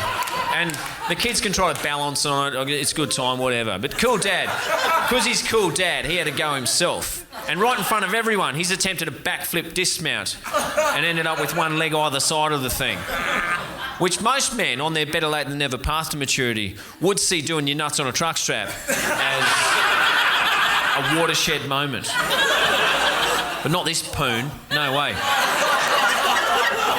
He's one of these guys who says things like, oh, age is just a number. Well, yeah, well, so's bone density, you fuckstick. So, last time I saw this negligent parent, he was down at a trampoline centre. I don't know if any of you have one near your houses, but there's a trampoline centre near where I live. And it's trampoline centres. It's a place you can take your kids and they can just rattle their brains about for 5 or 6 hours in a row under what must be said is very lax supervision. And then you just take them home, put them to bed, hope they wake up. I was down there, right, and I saw Cool Dad then. Because he's Cool Dad, he got himself a wristband and had a go himself while his kids were on there. It was just heaps of kids and Cool Dad double bouncing him, having a bloody great time. And after only 10 minutes of frolicking, I heard that scream, that horrible scream you only ever hear from children when they're thinking, shit, we should have got ourselves a more appropriate hero in our lives. One more in touch with his ageing physical limitations. such as our new stepfather, Daryl. Because cool dad, he was being wheeled onto an ambulance with a compressed spine and a broken nose inflicted by his own knee. And he's in quite a lot of pain. He had his hands on his head there, and he had to take one of them off to show us that he's all right. Causing everyone else to see what was going on up there. And then they knew what I already knew. The cool dads are no good fucking losers. Just trying to hide their baldness one way or another. Very, very private. Every morning when I go into Costa, I give a fake name every single time. Don't know why I do that, right? In fact, I've given you a fake name now. I go to Starbucks. I wouldn't be seen dead in a Costa. You kidding me? The name I do give, though, is John Spencer. Now, you don't know this, but I did some research, found out the local area manager of all the Starbucks near me is called John Spencer. That gets you a good cup of coffee. But I lie all the time. I lie to my friends. Like if I'm out at a restaurant and everyone's saying, oh, what are you going to order? What are you going to order? I hate that question. So I lie. Right? I hate that question because I'm like, you're going to find out in 2 minutes. Why are we bothering with finding out this stuff? So I'm like, oh, I don't know, the scallops. And then a big conversation breaks out about the way I'm pronouncing scallops. And then the waiter comes over, I'm like, the steak, please. And my friend's like, what? You said, we had a whole conversation about the way they pronounce scallops, and now you ordered the steak. Are you telling the truth about anything, Stuart? Did you even get here by hot air balloon? I'll never tell. But it's so difficult these days to be truly private because, like, social media, the algorithms know everything about us. They know where we are, what we like, but they're not listening in. Found this out. They're not listening in, and I think that's a shame. That's a shame, right? I want it listening in. Are you kidding me? I'm fucking funny. I don't mind. If you're in the government, who have you got today? Stuart. Oh, you're in for a good day. I don't want them knowing where I am. I'm 39. I go to M&M World way too much. I'm obsessed with that place. If you don't know about M&M World, it is a shop in the middle of London, the most expensive place to have a shop in the entire country, and it is 4 floors, and all it is no one's favourite chocolate. That's all they sell. It has to be a criminal organisation. That is the only explanation. I don't understand it. I'm obsessed. But because of the fact that you're in here with me, your algorithm will now be affected by being here with me. You'll start getting served adverts after the show for gilets. And presumably my algorithm will be affected by being in here with you, and I'll start getting served tickets to a more mainstream comedian. Always hurts when that one gets a laugh. I realised that I was having a problem with privacy when I was sat on a train and I suddenly realised I was panicking because I didn't want people to know I was getting off at the next stop. I thought, that's too private, right? But you know that feeling when you're on the train and you're just sort of minding your own bees, just like, yeah.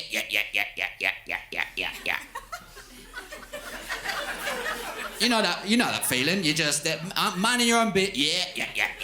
Sorry. Yeah. You know that feeling, right? Yeah. Sorry, I know what's happened here. Bees. It's short for business. It's not normal length for bees. If any of you are like, oh, I could take bees on a train, trust me. If you take one thing from this show, you cannot take bees on a train. What? Fine, I'll get a taxi. What? Fine, I'll take the hot air balloon. But yeah, I was sitting there just like minding my own bees, just taking it all in. Yeah. And you know that feeling, and then you spot them, right? That person, they're putting on their coat, they're packing away their book, and you think, you fucking mug. It's fucking amateur hour over here. I got the cut of your jib, sunshine. You're getting off at the next stop, you pathetic fucking fuck. Now, I would hate anyone to think those terrible words about me. So I do everything I can to make it look like there is no way I'm getting off at the next stop. I try and look as comfortable as possible. I start taking layers off down to the base gilet. Couple of books out, get a couple of books on the go, right? They're like, oh, this guy's got a lot of reading to do. He's here for a while. And then if that's not working, I'll start a haircut. Yeah. Not on myself. I've got that Play-Doh set, you know, where you force it through the skull and then it comes out. Bloody hell, he's got old fringe to do. He's here for a while. And then just to seal the deal, just in case anyone's on the edge, right, I'll just start a rumour. Classic me. That is classic me. And we all know how rumours work, right? You say something subtle that someone wants to gossip about. So the person next to you hears it, they're like, oh, I've got to tell everyone. On the carriage. Right, something subtle just to tease the fact that you might be on the train for a little while longer than they expect. Just something casual. Just be casual, just for them to...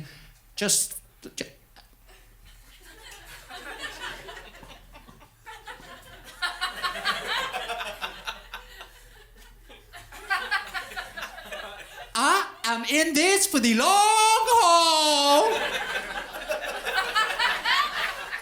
That goes around the carriage like wildfire. Of course it does, right? That sort of gossip, you can't let that lie. And then just before the doors close at my stop, I fling everything out. Gilet flapping in the wind, Play-Doh hair going everywhere. I dive out after it. Everyone's like, what? What the hell was that? I don't know. It looked like a really comfortable man. Yeah, I heard rumours he was in it for the long haul.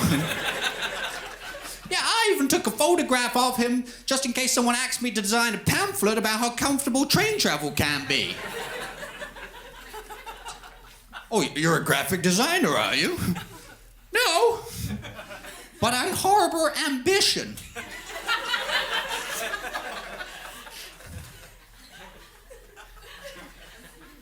You're human.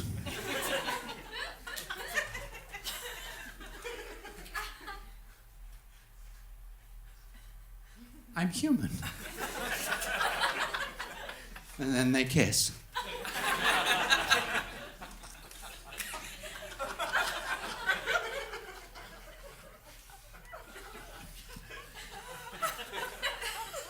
What are we talking about? Recently moved into a 2-bedroom flat. Share it with 45 strangers. Give us a cheer if you are a homeowner. Woo, yeah, nice, yeah. Put your hand up, why not? You've already won, lad. Put 2 up. Go on. His life's just a roller coaster going up. Nice one, Shagger. I'm so happy for you. Nice. You like cooking in the house that you own? Yeah, of course you do. All that space. So much space they've got to put an island in the middle of that kitchen. God forbid. They've got to swim from one length of the room to the other to get their cutlery. Now let's get a mass of land, catch our breath, see where we're at. You like listening to music when you cook, don't you, homeowners? I know that. I've seen you. Yeah. Something smug like Six Music. Tapping away on your pots and pans. The Cruze, is it? Oh, my kettle matches my toaster. I'll kill you. I told you that already. I'm going to wear your skin. My face is going to match your face, but... Sorry, I didn't... I won't kill him after the show. Well, I've never killed anyone. Just that we can't cook on our own in a house share, can we? I've never cooked alone in my entire life. God knows I try. I get in there about 2 o'clock in the morning. Find the non-stick pan with the most non-stick left on top of it. Wipe away the dust of the previous meal. As soon as I light that hob, all my housemates come out of the woodwork. All of us cooking at the same time. We look like a DJ crew. Why are we cooking at the same time? We own one spatula. The housemate's doing the pasta with a bread knife. All right, yeah. Explains what happens to all the non-stick then, doesn't it? Now we've got a non-stick bread knife. Which is a shame, because I want to stick it in your throat. Pour everything through the one sieve. Fight over the one dinner plate. Miss out on that, you're eating out of a stolen Beavertown glass. Gotta get your Huel somehow, haven't you? Got some Huel boys in tonight? Yeah! Of course they are, look at that. Listen to that boy! He doesn't have time to chew, he's too busy talking over women!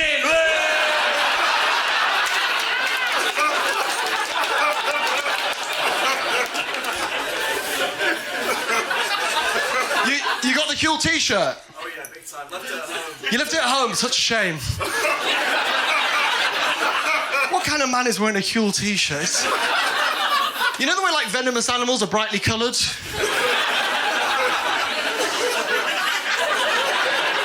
It's nature's way of telling you that man's a predator. You'll regret giving him your number. No, but it's, Do you know what we do in a house share when we finish cooking? You might not remember this, homeowners. When we finish cooking, we all go to our bedrooms. And we eat alone. Like prisoners. Not regular prisoners, no. They're socialising. They're in the canteen, those boys, no. No, we are the sex offenders wing. We are household full of nonces. Eating scrambled eggs in bed. Police found a terabyte of Jamie Oliver recipes. I thought they were 18-minute meals. Yeah, there will be jokes, piggies. You just got to sniff them out. You really do. Not only do we cook at the same time, one of my housemates has started stealing my food. Terrible, isn't it? David is the man's name. Hated him the moment I met him. Describes himself as a slow burner, which is how I'd kill him, let me tell you. The reason he steals my food is because he grew up in a commune. You know, so like he was, you know, like raised, like incorrectly. Takes a village. No, it takes one or two parents, you know.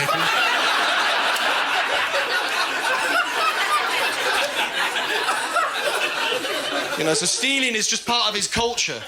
You know, but it's not part of mine, despite being from the north. So I confronted him about it. I said, David, lad, someone's been eating all of my risotto. Yeah, we've got that in the north. I said, someone's been eating my risotto, and he said, don't you mean our risotto? So I coughed in our mouth. Share and share alike, Shagger. Been through a lot together, me and David. He caught COVID just after me. Weird how the world works sometimes, isn't it? Trying to enjoy the flat share, because, you know, despite the injustice, that's the worst thing, don't you think? The injustice of the property market? Yeah, I agree. Just for those at the back, this man does not have a gun to his head. Absolutely. I've never voted Tory in my entire life. What do you do for a living? I work for an insurance company. One of the good guys! I hate the injustice of it all. We found out recently our landlady owns 8 houses. I know! Isn't that terrible to think if she was a landlord, she'd own 12? How many ceilings must she own before she can break through the glass ones? Trying to get a fundraiser going for the old girl. I've raised 600 quid by leaving a bit of blue tack on the wall. It's all you can do.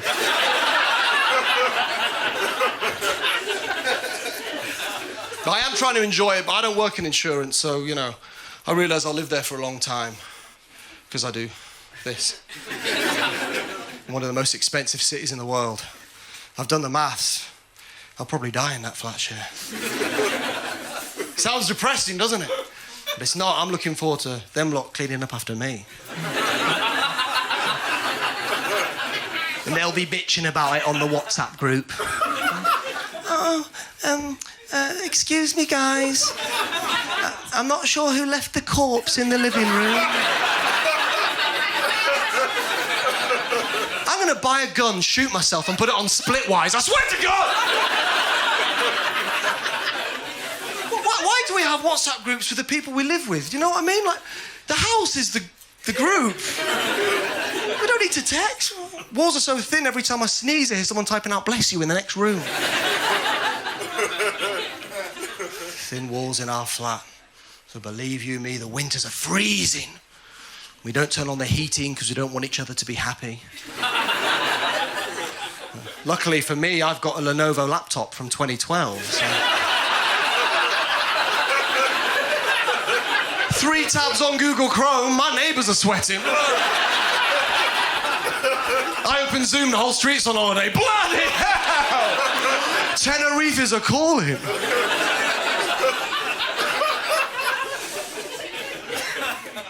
Yeah, I was on the airline Emirates.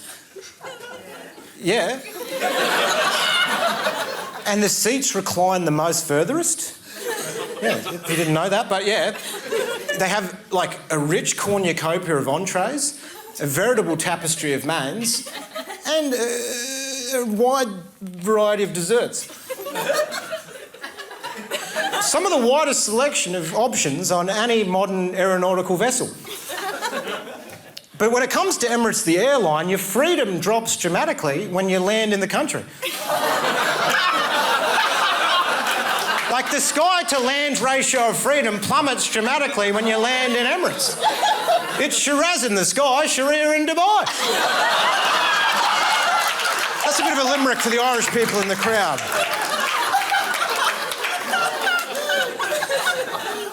Jetstar's the opposite. They're trying to weigh your bag, you're hiding behind a pillar like Anne Frank. Because your bag's a kilo over, you only got $7 left. You try and take Pringles off the tray, she's trying to cut your fucking hand off, you piece of shit. But then you land and you can shoplift and it's fine, so that's cool. That's what we'd like to see and that'd be nice. God damn it. Nasty.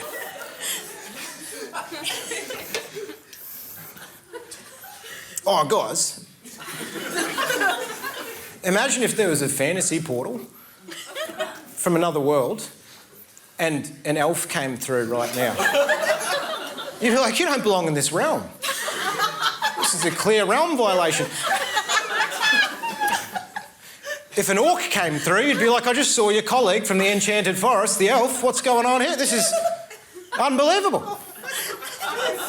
This bit goes for 7 hours, by the way, so it's going to make Lord of the Rings look like a fucking TikTok. But yeah, I hope you're familiar with folklore, but imagine if there was a fantasy portal and a dwarf came through. You'd be like, yeah, we've already got you. Visiting or returning? Like, you'd have to check, you know, like customs, like Form 2Qs, like you're a resident or you're a tourist, you know, we've got to...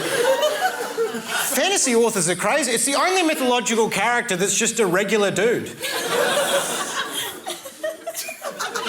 Like a dwarf in Narnia is a dwarf in Redfern. There's no difference. Do you think a wizard's ever hanging out with a dwarf? They're just looking at a crystal ball. He's like, yeah, you know there's a parallel universe where you can get the disability pension? I mean, you don't have to slay dragons for gold. They'll just give it to you. So, like, you don't... You can teleport, baby. But my parents, they're always trying to get me to go to, like, Othello, King Lear, Hamlet. And I'm like, no, I'm good at it. I can just get the train and see some meth head have the most hectic conversation on loudspeaker of just Shakespearean levels of paranoia and drama. You tried to poison me, you dog. I trusted you and you turned your back on me just as I was down. He's holding a skull, reminds me of my dad. It's a possum skull from an electrical incident, but it's the same vibe. He's with one of the witches from Macbeth, just whispering shit in his ear, getting him all riled up. He did betray you, stab him. Instead of a cauldron, she's got a Yui boom, just blasting Skrillex on the quiet carriage, making everyone uncomfortable. Don't you worry, child. There's a guy headbutting a payphone. Why have you forsaken me? They should tap all payphones, record all the conversations and release it as an audio book called Macmeth. Then maybe I could get some REM sleep. I haven't slept for 4 years. That's why this is happening.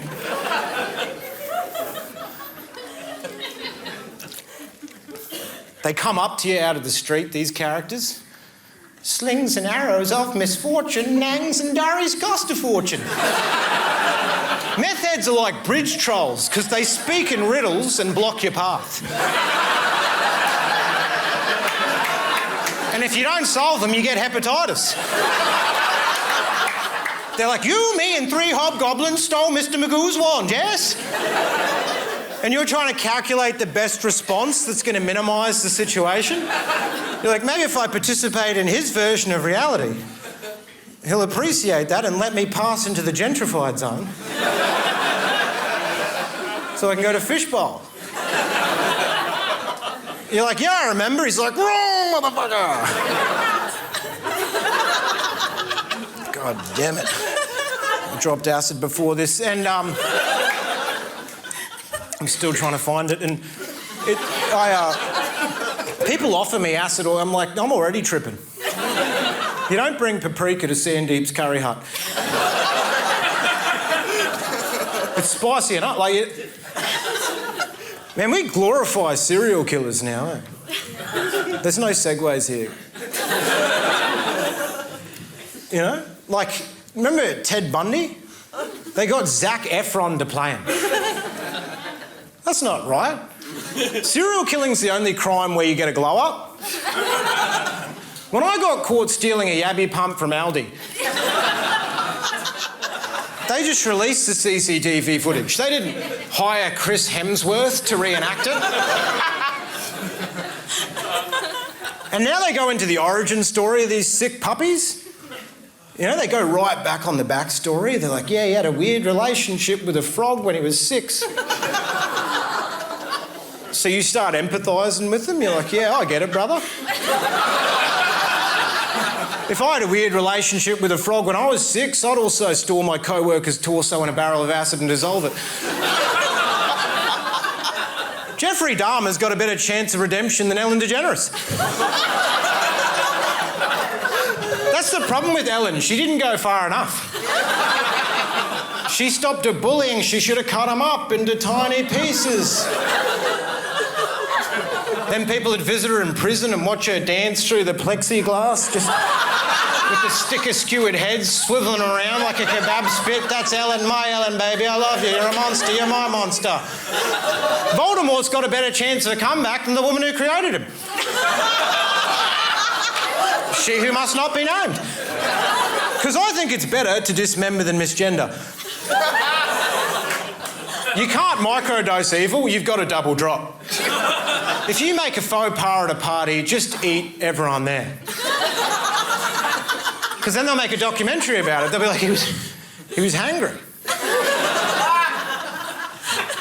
I don't know what noise that was, but I feel like a farmer whose animals are turning against him, but... Remember that movie?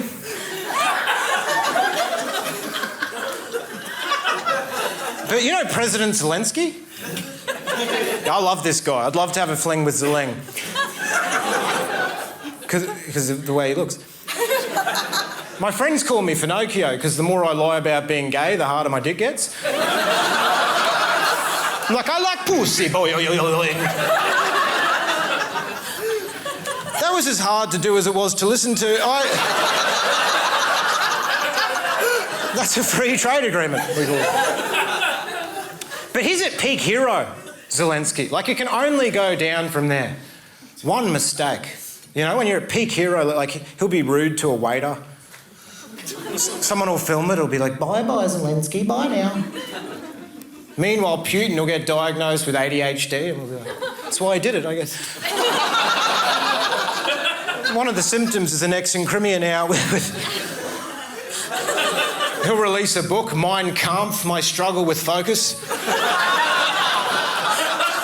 How I Conquered the Ukraine and my ADHD. It'll be a...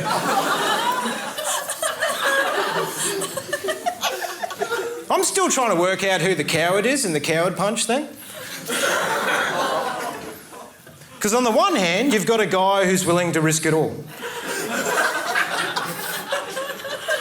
His reputation, a prison sentence, a job at Nando's, probably.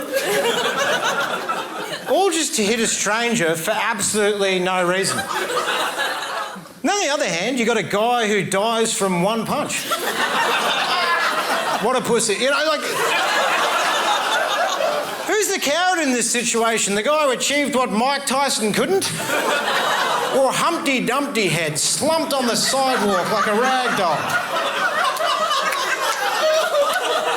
I prefer when it was called a king hit, because it takes a king of a bloke to down another with one foul swoop. More like the brave cunt special punch, but yeah, I don't work in marketing, you're a consultant, let's make it happen. Do you know what? How bad do you think crime is in this country? Way worse in America, because so many of them have got access to guns, you see. I think if it was easy to get hold of a gun in this country, I would get one and shoot a lot of people. People who stand in the middle of busy escalators.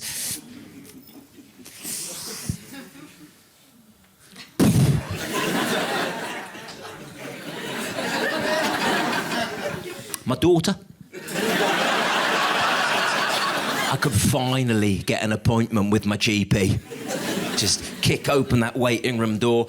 Everybody, listen up! I'm going next!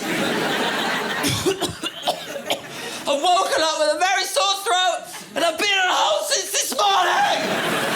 You know what? GP receptionists wouldn't take any shit, would they? She'd get up from behind the desk with a sawn-off shotgun. Nobody gets a same-day appointment unless it's an emergency. Now you're eligible. You'll need to phone the surgery tomorrow at 8 a.m.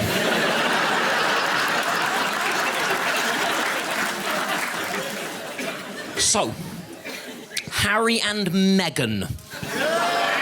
Oh, look at that. Look at that. No other couple makes people react like that apart from Adolf and Eva. I watched the Harry and Meghan Netflix documentary. Now, I'll be honest with you, before I watched it, I was not a fan of theirs. But now I've actually heard their side of the story, I fucking hate them. They started off and they're making interesting points about racism and misogyny. Then they start calling each other H&M, and I just thought, oh, do fuck off. By the time Harry starts describing this one date with Meghan as the night, let me quote you here, me and M pulled the pin on a fun grenade. I actually started rooting for Prince Andrew. If you haven't seen the documentary, lucky you. Ginger Royal meets fit American actress. She then discovers that everything is so unfair. He then discovers that racism is actually a bad thing. And then they moan about everything. Harry says, how do you explain to someone who've just started dating that they have to curtsy to your own grandmother? And I'm thinking, maybe just tell her that your grandmother is the fucking queen. And you're in the royal family. I don't know how to break this to you, H. But if you weren't in the royal family, M wouldn't be with you.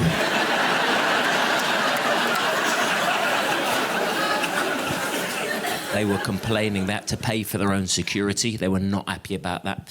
Yeah, they were very worried about their safety, which I get that aspect of things. After 6 episodes, I wanted to attack them. Something about them. I don't know what it is. I look at them. I genuinely think they are the sort of couple who look at each other when they're having sex. These are sick people.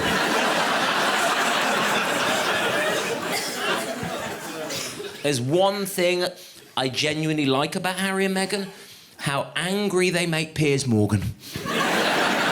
And the Daily Mail. The Daily Mail hate her, don't they? Hate her. I don't know why they hate that black woman. You know what I've noticed? The more they hate Meghan, the more they love Kate. I like Kate. They love Kate. Kate could do no wrong. Kate could murder a panda cub. Witnesses see her clambering over the London Zoo enclosure and kicking the shit out of this tiny, fluffy, 6-month-old, wheelchair-bound panda cub. The next morning, Daily Mail front page, caring Kate gets panda to heaven. Meghan's a whore.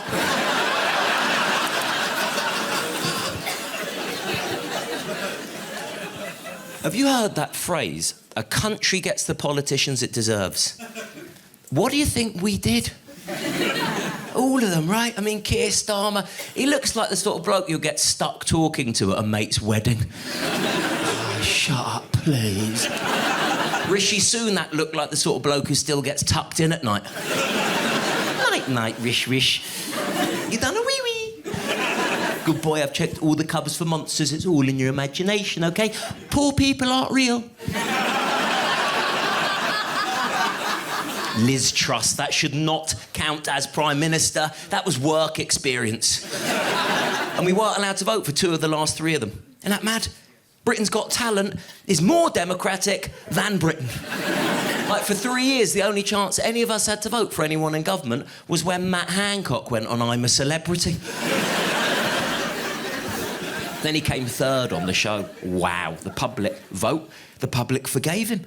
I mean, what would it take for people not to forgive someone who goes on I'm a Celebrity? Sat there watching next season. Didn't like him at first, but he has won me over. I'm voting for Putin. Do you know who could do it going on next series of I'm a Celebrity? Philip Schofield. Yeah, Philip Schofield, the people's paedophile. Old Scof, he had an affair with one of his runners, didn't he? Naughty Scof. Matt Hancock had an affair with one of his aides. Don't know what an aide is. I mean, I wouldn't mind when they see him up for it. Scof had an affair with one of his runners. I know what a runner is. A runner is someone who literally, they work on a TV show and they run around. Yeah, getting whatever the presenters want. They're all over the place. Quickly, cup of tea for Holly. There you go. Blow job for Phil.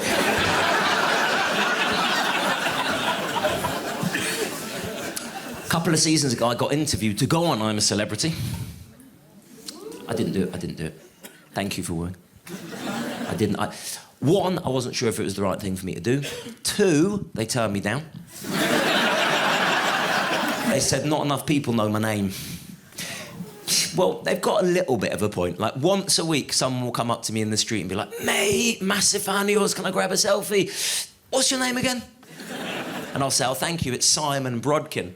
And then they'll say, no, that's not it. Amazon just put out a drama series about corruption in world football, and they got actors to recreate my whole Sepp Blatter stunt. I did not get the part of me. Went to prison for that. I got to get a little bit of credit.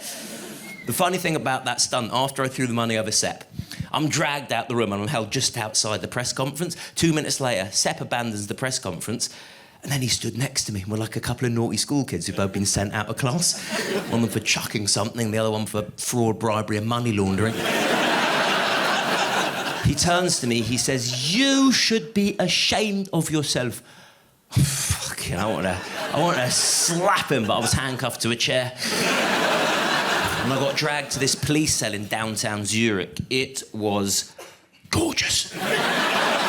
The breakfast alone is worth a criminal record. The beds were divine, as I wrote in the visitor's book. They were lovely. One of the guards knocks on my cell the night after the stunt. You might want to know your little joke is all over the internet. Would you like to come and have a look? Yeah? Give me 5 minutes, just getting out of the bath.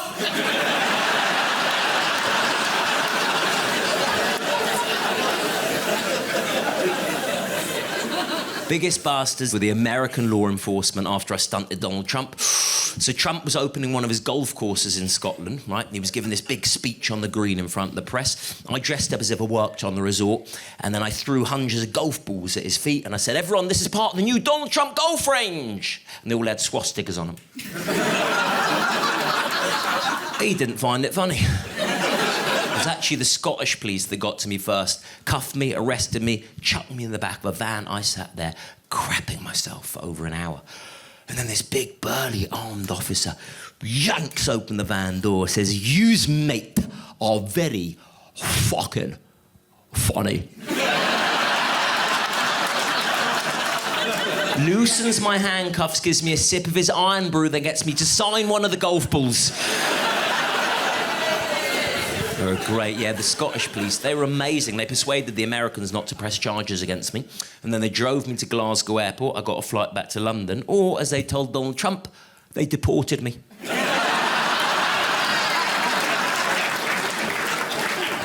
If you want to understand the difference between the US and the UK, to get around Donald Trump's security, I had to get around the CIA, FBI, Secret Service, his own personal bodyguards. I had to do reconnaissance missions, bag swap, fake ID. To get around Theresa May's security at the Tory party conference in Manchester when I gave her the P45, I had to buy a ticket.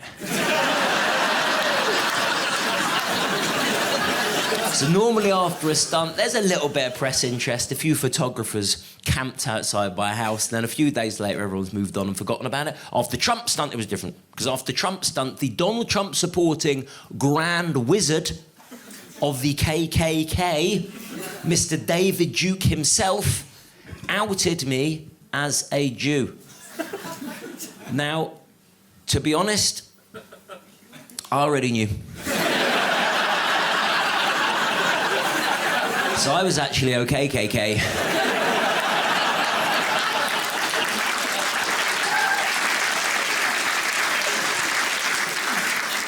There's some mad leaders out there. I was reading this book about Iran. Well, I wasn't reading the book about Iran. I saw a documentary series about Iran. I didn't see the series. I'm going to level with you. I saw one episode. I saw one bit of one episode, all right? It was on mute. It might not have even been Iran. They've got this leader called the Ayatollah. The Ayatollah doesn't let women in Iran show their hair. He doesn't let men suck each other off. Nutter. Why are religious leaders always the meanest? God wants us to have fun. Yeah, God loves fun. God created everything, didn't he? Alton Towers. That was God. The waffles. Bouncy castles. There's this dildo. It's got a dick on both ends. So one woman puts one end in her vagina like this, bish, right? Another woman at the same time comes around the other end, puts the other end in her vagina like this, bush, right? All right, sorry if this is turning anyone on. And then both women at the same time fuck the same dildo. It's like, ah. And the other woman's on the other side at the same time. That's God. He's literally the most fun, isn't he? So what is the Ayatollah's problem? Like, does the Ayatollah think that God has an issue with women's hair? Does he think if you were to say to God, what is it you hate most, Almighty One? The heavens would open, a booming voice descend. It's women's fucking hair! I hate it! It blocks up plugs! Gets in your cereal! I cannot stand women's hair! Why do you think I killed my son? Because of his girly fucking bonnet! I think that the last 8 years in this country has really ruined the whole "the president's been kidnapped" genre of action movie. I will say that it has deflated my enthusiasm. Man, that was a fun movie 10 years ago. That was fun. Oh, you'd go right to the cinema on Friday. The president's been kidnapped. Oh no, who's gonna save him? Channing Tatum? I hope his shirt doesn't come off. We were excited for those. You can't make that movie now. That movie does not have the steam it once held. The president's been kidnapped. Well, yeah, I mean, it's not good out there. People aren't happy, man. Inflation's out of control. Well, what are the kidnappers asking for? Healthcare? Yeah. Yeah,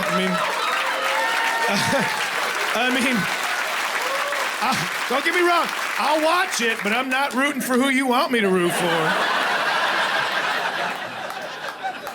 Oh, they saved him? Okay, that's cool. Why my premium's still through the roof? I'm not going to the sequel, I'll tell you that.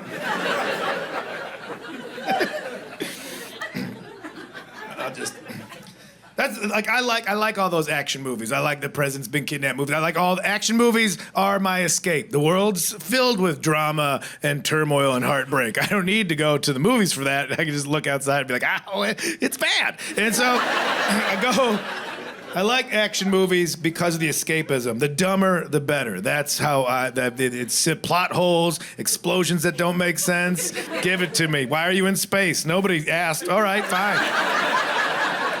The only thing that can truly take me out of an action movie and really just destroy my suspension of disbelief is when the main action hero, when the star, like main guy, right when he does all the action, right after it's like when his penis just works.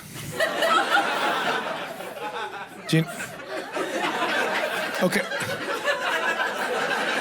Like whenever he wants it to, you know, like just. The sexual prowess under pressure is the part. Okay.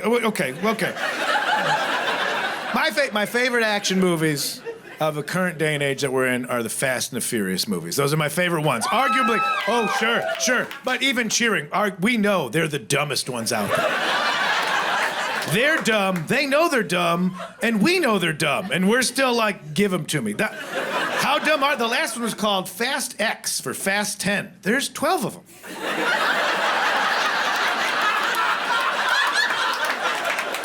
They're like, it's Fast 10, like under 12, like, shut up, dummy. I'm like, yeah, okay, fine, it's fine. They're the guys that die in one just show back up. They don't even say why. They're just like, hey, they're like, oh, I thought you, yeah. Like,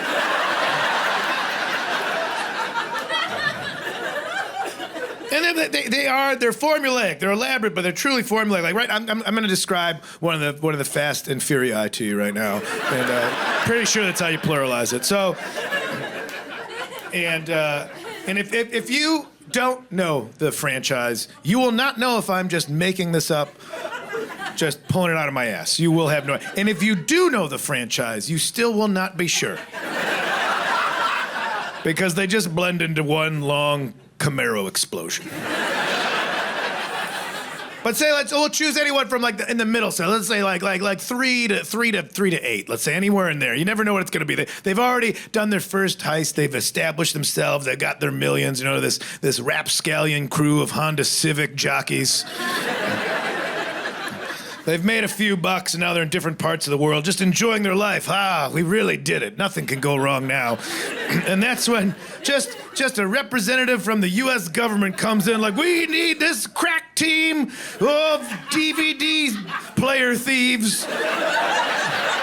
When that was relevant, we're the USA, strongest military in the world. Never mind about the Navy SEALs, but we're the strongest military in the world. That's part of the training now. We let puppies lick their toes, and if they crack, they're out. But right now, outside of the best, strongest, big dick military in the world, none of them know how to drive manual. So we really need you guys. We need you, bunch of Corona sipping degenerates, to help us out. What had happened? It's just a group of international terrorists. It's international now. They can't be from a country because that's problematic. But it's still terrorism, but it's very diverse. Who are these terrorists? I don't know. That guy's Cuban. I think he's gay. Whatever. They're fishes. They're all over the place. They're all over the place now. They've stolen the nuclear codes. It's always the codes. It's never the bots, the codes. Apparently somebody's just writing them down in a notebook and just leaving them in a backpack at Starbucks. They always get the codes. It's just somebody like, all right, I got my keys, I got my wallet, chapstick. Oh, my JanSport full of nuclear codes. I can't believe I left it on the bus. So, the terrorists have stolen nuclear codes. They've hidden them in a Lamborghini. That's right, hide something. They've hidden them in a Lamborghini. Tastefully colored. No, it's orange. Bright orange. Bright orange Lamborghini. And they've stashed it on top of the bad guy's skyscraper. That's where I'd put it. You can't put it in the garage, it'll get scratched. So there's a bright orange Lamborghini full of nuclear codes on top of a heavily protected skyscraper in a country that we will not name because this movie needs to make money everywhere. So, what did I tell you? You know, you gotta feel. So that's on you guys now to help us, because our military can't do it. And they're like, all right, assemble. Well, let's first, who do we have in our team that might have like a connection? A guy who knows a guy who knows a guy who might have like just a special Lamborghini lifting helicopter. And then just out of the shadows comes former hip hop star Ludacris. Oh, sure. Of course. Can you imagine it being someone else? Other than Ludacris? I am convinced Ludacris does not know he's in these movies. I think Ludacris, he shows up wearing the clothes he was gonna wear anyway. And they just convince him to say a few key phrases. What? Lamborghini living in a helicopter. Got it, that's it. And they call him Ludacris half the time, I'm pretty sure. I don't know his character names, like Dave or Lugnut, I don't know, but they're like, all right, so Luda, shit, oh, should we cut? Because I called them, like, nope, we already blew the budget on special effects. Just keep going. But somehow they get Ludacris to say, yeah, I got a guy. And they're like, all right, cool. And so that's it. We're like only 20 minutes in the movie, short and sweet. They cracked the case, you know? So special Lamborghini lifting helicopters coming over the horizon, you know, just approaching. And it's a unique looking helicopter. And bad guy skyscraper's over here, but it's a skyscraper. They got a vantage point with elevation. They're like, that looks like a particular kind of helicopter. Maybe one specifically designed for picking up Lamborghinis full of nuclear codes. And then the bad guys are like, well, should we double check? Like, where are the bad guys? And they just shoot it down. They just shoot it down right there. And you're 25 minutes into the movie, like, well, oh no, what are we gonna do? That was the plan.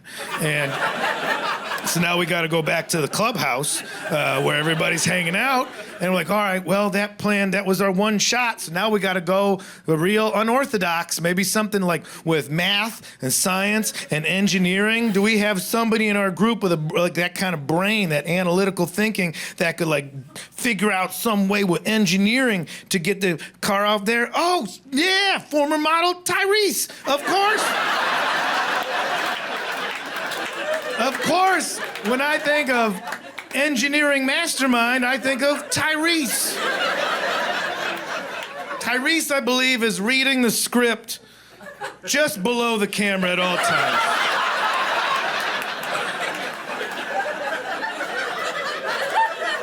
Oh, what's up? You all need help getting a lamb giant?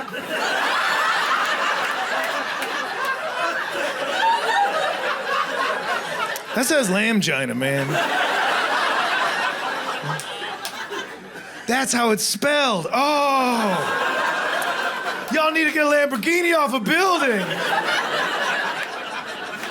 And then they just cut to a whiteboard with a lot of shapes and numbers on it. And he just goes, there. You know, like that's, they just had some intern run in, just make geometric shapes and put some math on there. And that's when Tyree's like, well, if you drive it fast enough off the edge of the building and you could just fly it away on account of a Lamborghini has the doors that do this. It's got doors like this. Well, if you get enough speed, it could actually travel non-traditionally. That sounds like Back to the Future. Shut up, man. And so, if you got enough speed, all right, so that's the plan. We'll fly the Lamborghini. To where? Okay, well, I guess we could just like get a short-term lease on a good guy skyscraper across the street. We'll just roll in with some cash, talk to the landlord. According to Tyrese's calculations, we really only need floors 8 through 13. We really only need those. Given the trajectory of his math, that's where the Lamborghini should crash into. So we get a short-term lease there. Absolutely, short-term lease. All right, but now we have to execute this plan. Who do we have amongst our crew that is brave enough, that is strong enough, that is bald and dumb enough. We all know who it is. My man Vincent Diesel. That's who's coming in there. Vincent Diesel. My man Dominic Toretto. I just go by Vincent these days. He hears him talking about it. He scoots out from underneath some hot rod that's blowing up in every movie. Every movie, that car just fucking explodes at the end, and the next one starts with him like, Apparently all you need is like a 5/8 wrench to be like, back in action. He scoots out with a totally clean tank top and just stands up like, I'll do it. He's only got 5 lines. And he rolls in there. He gets to bad guy skyscraper. He just starts at the bottom, just indiscriminately just kills, shoots this guy. Gets to 1 floor, like, where's the call center? What's happening? No witnesses. Shoots him.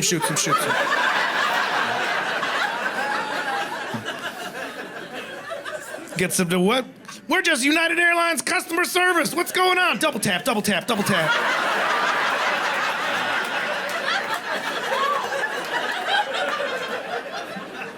I gotta fly them tomorrow.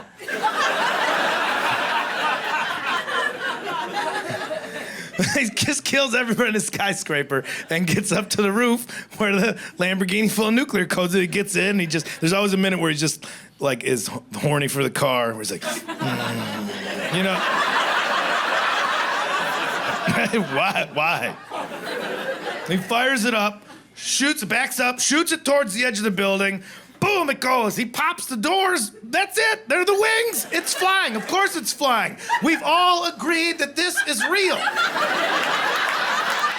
I'm on my 3rd bag of popcorn just going, of course it worked. Tyrese knows math. I'm absolutely with him on this, 100%. But then there's one terrorist he didn't get yet. There's one guy, and he's just barely hanging on, but he's dedicated to being a terrorist. And he's like, he pulls his AK-47 over by him, and he says something hack, because they didn't pay the writers well enough. So this guy's just like, not on my watch, or some shit. Like something dumb. And he's got 1 bullet left, and he fires it off. But it doesn't hit Vincent, and it doesn't hit like the undercarriage. Like, it just hits the window in the door, which that's where the lift exists for the Lamborghini to fly. Oh no, this whole plan unravels. Now Lamborghini's spiraling, and Vincent's like, what are we gonna do? And it's spiraling. It's not gonna go to the designated floors that they gotta rent on. It just smashes into the side, a good guy skyscraper. And Vincent thinks quick. He flips outside. He grabs a seatbelt. He's dangling off the side of the building. He's holding on like an office chair that's hooked on an I-beam that's hanging out of a under construction office. And he's holding on to the Lamborghini by the seatbelt, just like, he gotta do this. And he's looking at his crucifixes just dangling, shining in the sunlight, and he looks at that, and that's when he's like, oh yeah, family, and he just, which is such, that's weird that's what that reminds him of, because the guy in that crucifix, his dad killed him. That's a weird thing to go with. But that's where he gets his strength, family, and he flings a Lamborghini over his head into the office up there, and he drags himself up, and he's just got glass coming out of his bald head, and he's bleeding. He drags himself in there, and the rest of the crew, they all rush up to make sure he's okay, and they're like, oh my God, I can't believe that was so close. And the main, like the starlet, his wife, I don't even know, she shows up for the first 5 minutes in the movie and disappears, but then she's there at the end, like she was part of this crew the whole time, and she's like, oh, I can't believe, I'm so glad you're safe. Don't you do that ever again. But then she's like, but also the way you saved the world has got me all,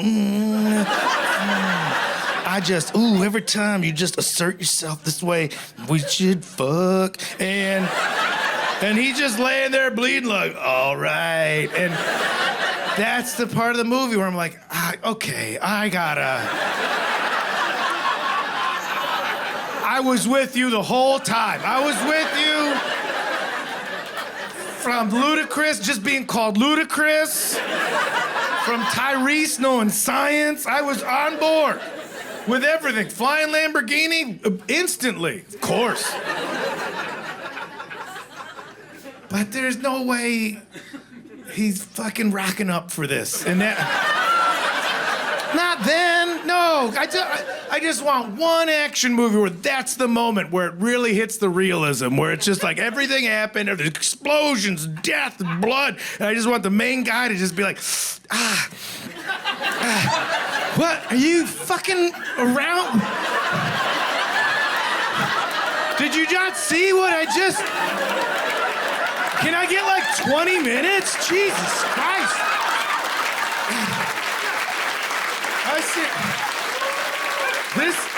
This is what horned you up? What's wrong? I just killed all those guys. And that, not to mention, I ran up the whole building, but those guys had families. I'm sad about that. You don't really... And also, I've been at my target heart rate all day with this plan. I think this is rebar that went through a kidney. My blood pressure's plummeting, but I mean, if you need it, we can give it a shot, but it won't be good. I hope you're into people watching, because we're gonna have to do it in the ambulance, because I am fighting off the tunnel vision right now of a blackout, and I need fluids, not sexy fluids, vital fluids. I need fluids and monitoring, and I will be passing out throughout the whole thing. But if you want to give it a shot with the EMTs looking over us, I could try and thumb it in for as long as I'm conscious. I mean, that's the best I can promise you is every 30 seconds I'm just going to be slapping my dick against my hand like a TV remote with a dead battery. So, I mean, we can try, but I'd love 6 to 8 weeks for a full recovery, just to be honest with you there. So that's... Just give me an ounce of reality, Fast and Furious.